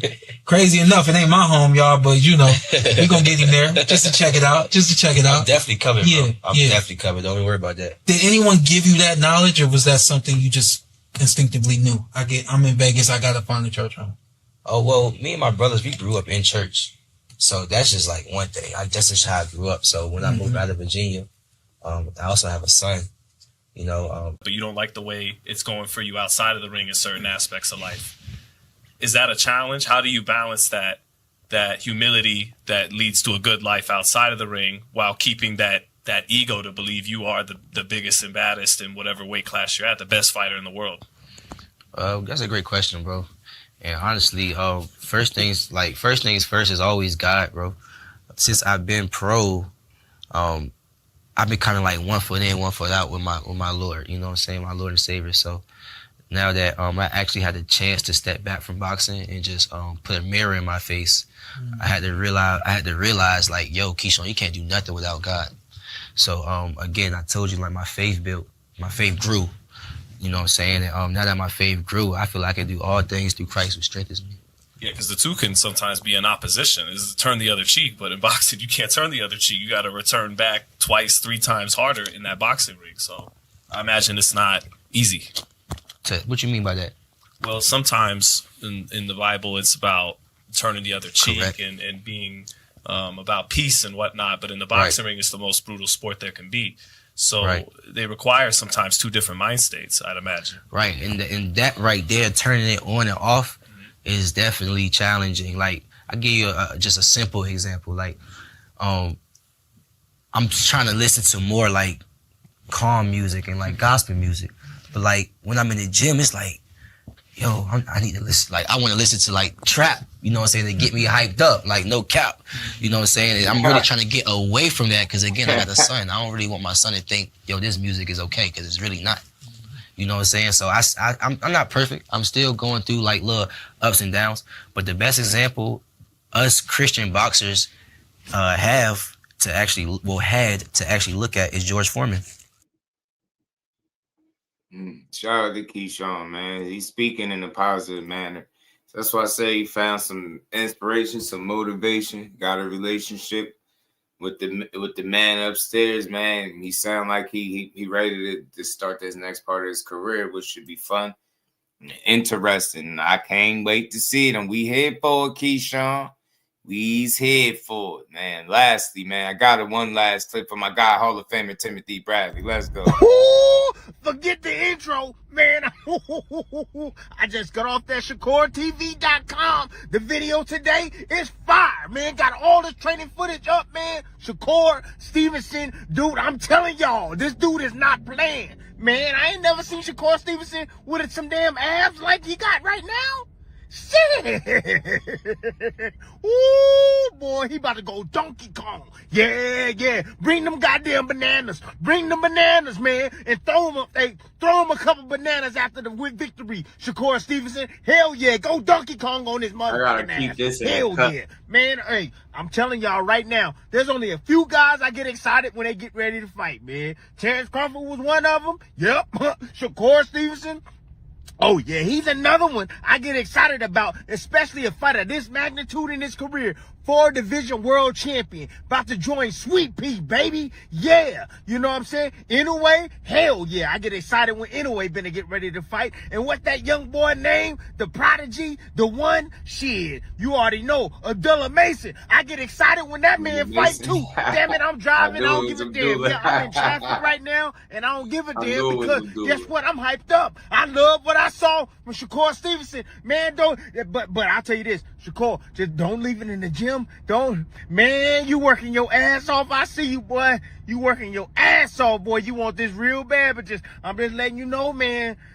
Just tone it down. Make sure you rest. Make sure you recover, man, for real. You gonna need that energy inside the damn ring, man. But yeah, Hey, Shakur fans, hey, for real. Hey, I'm a Shakur fan. Oh, damn right. Yeah. Hey, our king. Oh yeah, he ready. He ready. 2 weeks ago, he ready like a mug, boy. Oh yeah, he gonna light freaking Lopez ass up. I see Rail in the camp too. Rail there? Woo! The counter puncher gonna be on point for this fight. And I can't wait. Anyways, Tim Desert Storm Bradley, go ahead and subscribe to Shakur Stevenson's channel, man. Shakur Stevenson TV is fire. Anyways, that's my time. Tim Desert Storm Bradley, and you already know the damn rest. And I'm out.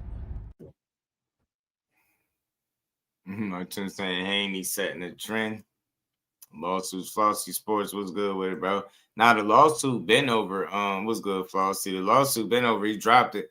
As far as setting the trend, I don't know. Devin Haney is definitely he's challenging himself more than what people think. I think he in that position where people got to call his bluff right now. They feeling good. They and shit. They back on the winning side of things, but he definitely got some things about him that I can respect. The way he's been going about getting back since being cheated by Ryan, man. Something I respect from Haney. You know what I mean? But nah, man, look at it, yo. He stood the test of time through the cheating, through the bad performance, right? Through getting dropped and, rocked by Ryan, to getting overly criticized, the Jose Ramirez performance, to coming back and beating Brian Norman, one of the most dangerous guys in the game. So, you get me? Gotta respect the get back for him. So I'm just ready to see where else he go after this. What fight he get? Is it gonna be a guy like Jack Catterall, right? Is he gonna be fortunate enough to be able to get somebody to entertain a unification? Because he has a piece of hardware that somebody should want to take off his waist, from around his arm, out of his possession. So you're gonna see, man. You're gonna see. But shout out to Desert Storm Bradley. Yeah, man. Core do got a YouTube channel, and he be putting in a lot of work on that channel, man, and he be releasing the videos, man. We're gonna cover it tomorrow. We're gonna cover it today, but I'm gonna do it tomorrow. He definitely putting that work in. I don't think he's gonna overwork. I hope not. He has been a guy that's known to work extremely hard for sure. But hopefully they all know what's up, and they'll influence and encourage him to rest when he's supposed to be resting, because make no mistake, he want to prove how great he is. He want to show people. And I think the right kind of win definitely does that for him, bro. It puts him in a position to do exactly what he wants to do, create separation between him and his peers, put himself in rare company. You heard what Tim Bradley said in the conversation with guys like Sweet Pea being a 4-division champion. Ghetto Fab, what it do, fam? Best with the Haney. What best the Haney fight? I mean, Loma is one of the best. Regis was a world champion. I know people don't say he's one of the best, but he got some good wins. Haney does. He beat Brian Norman. That was looked at as the best at welterweight. He was going for T.O. He going for the champions. He doing the right thing, bro. I'll say that. He's doing the right thing. I think it's a little bit exaggerated when they say fighting the best, but he's fought some really good competition. And he's in the position to fight some of the absolute best if he can get these guys in the ring with him. So we'll see. We'll see how it all materializes as these upcoming months go, and we'll see what Haney gets in the ring with him next, man. But look, shout out to everybody. Appreciate y'all pulling up, rocking out, as always, supporting the grind. Yeah, I think he beat Loma family. Loma gave up the 12th round like he's known to do. He started a bit slow, gave up a lot of body shots, gave up early rounds.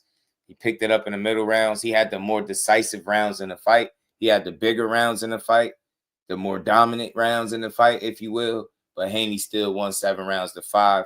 Lomachenko gave up the 12th round like he did against Teofimo. He was on record saying he didn't give it. He took his foot off the gas. So for me, I'm comfortable feeling like, in a very close competitive fight, Devin Haney definitely edged it, in my opinion.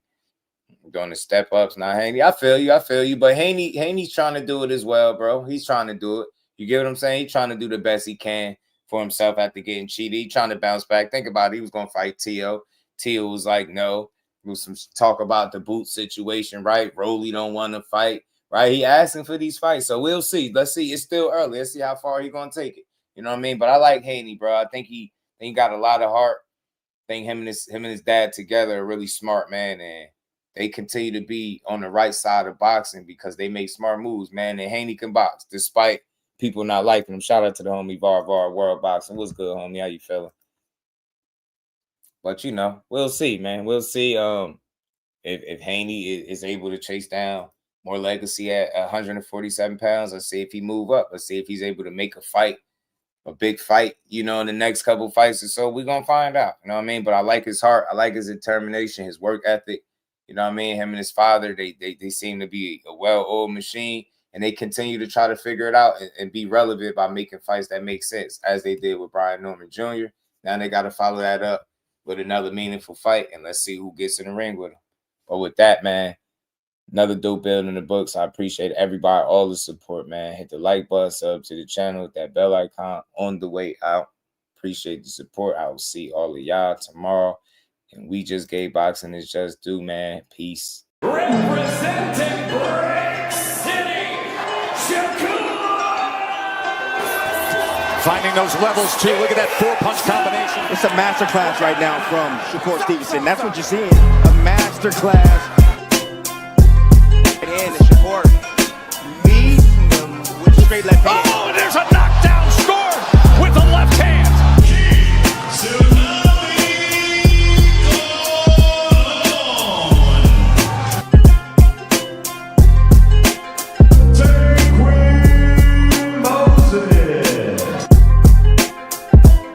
From Patterson, New Jersey, please welcome the sweet Terminator, Shakur.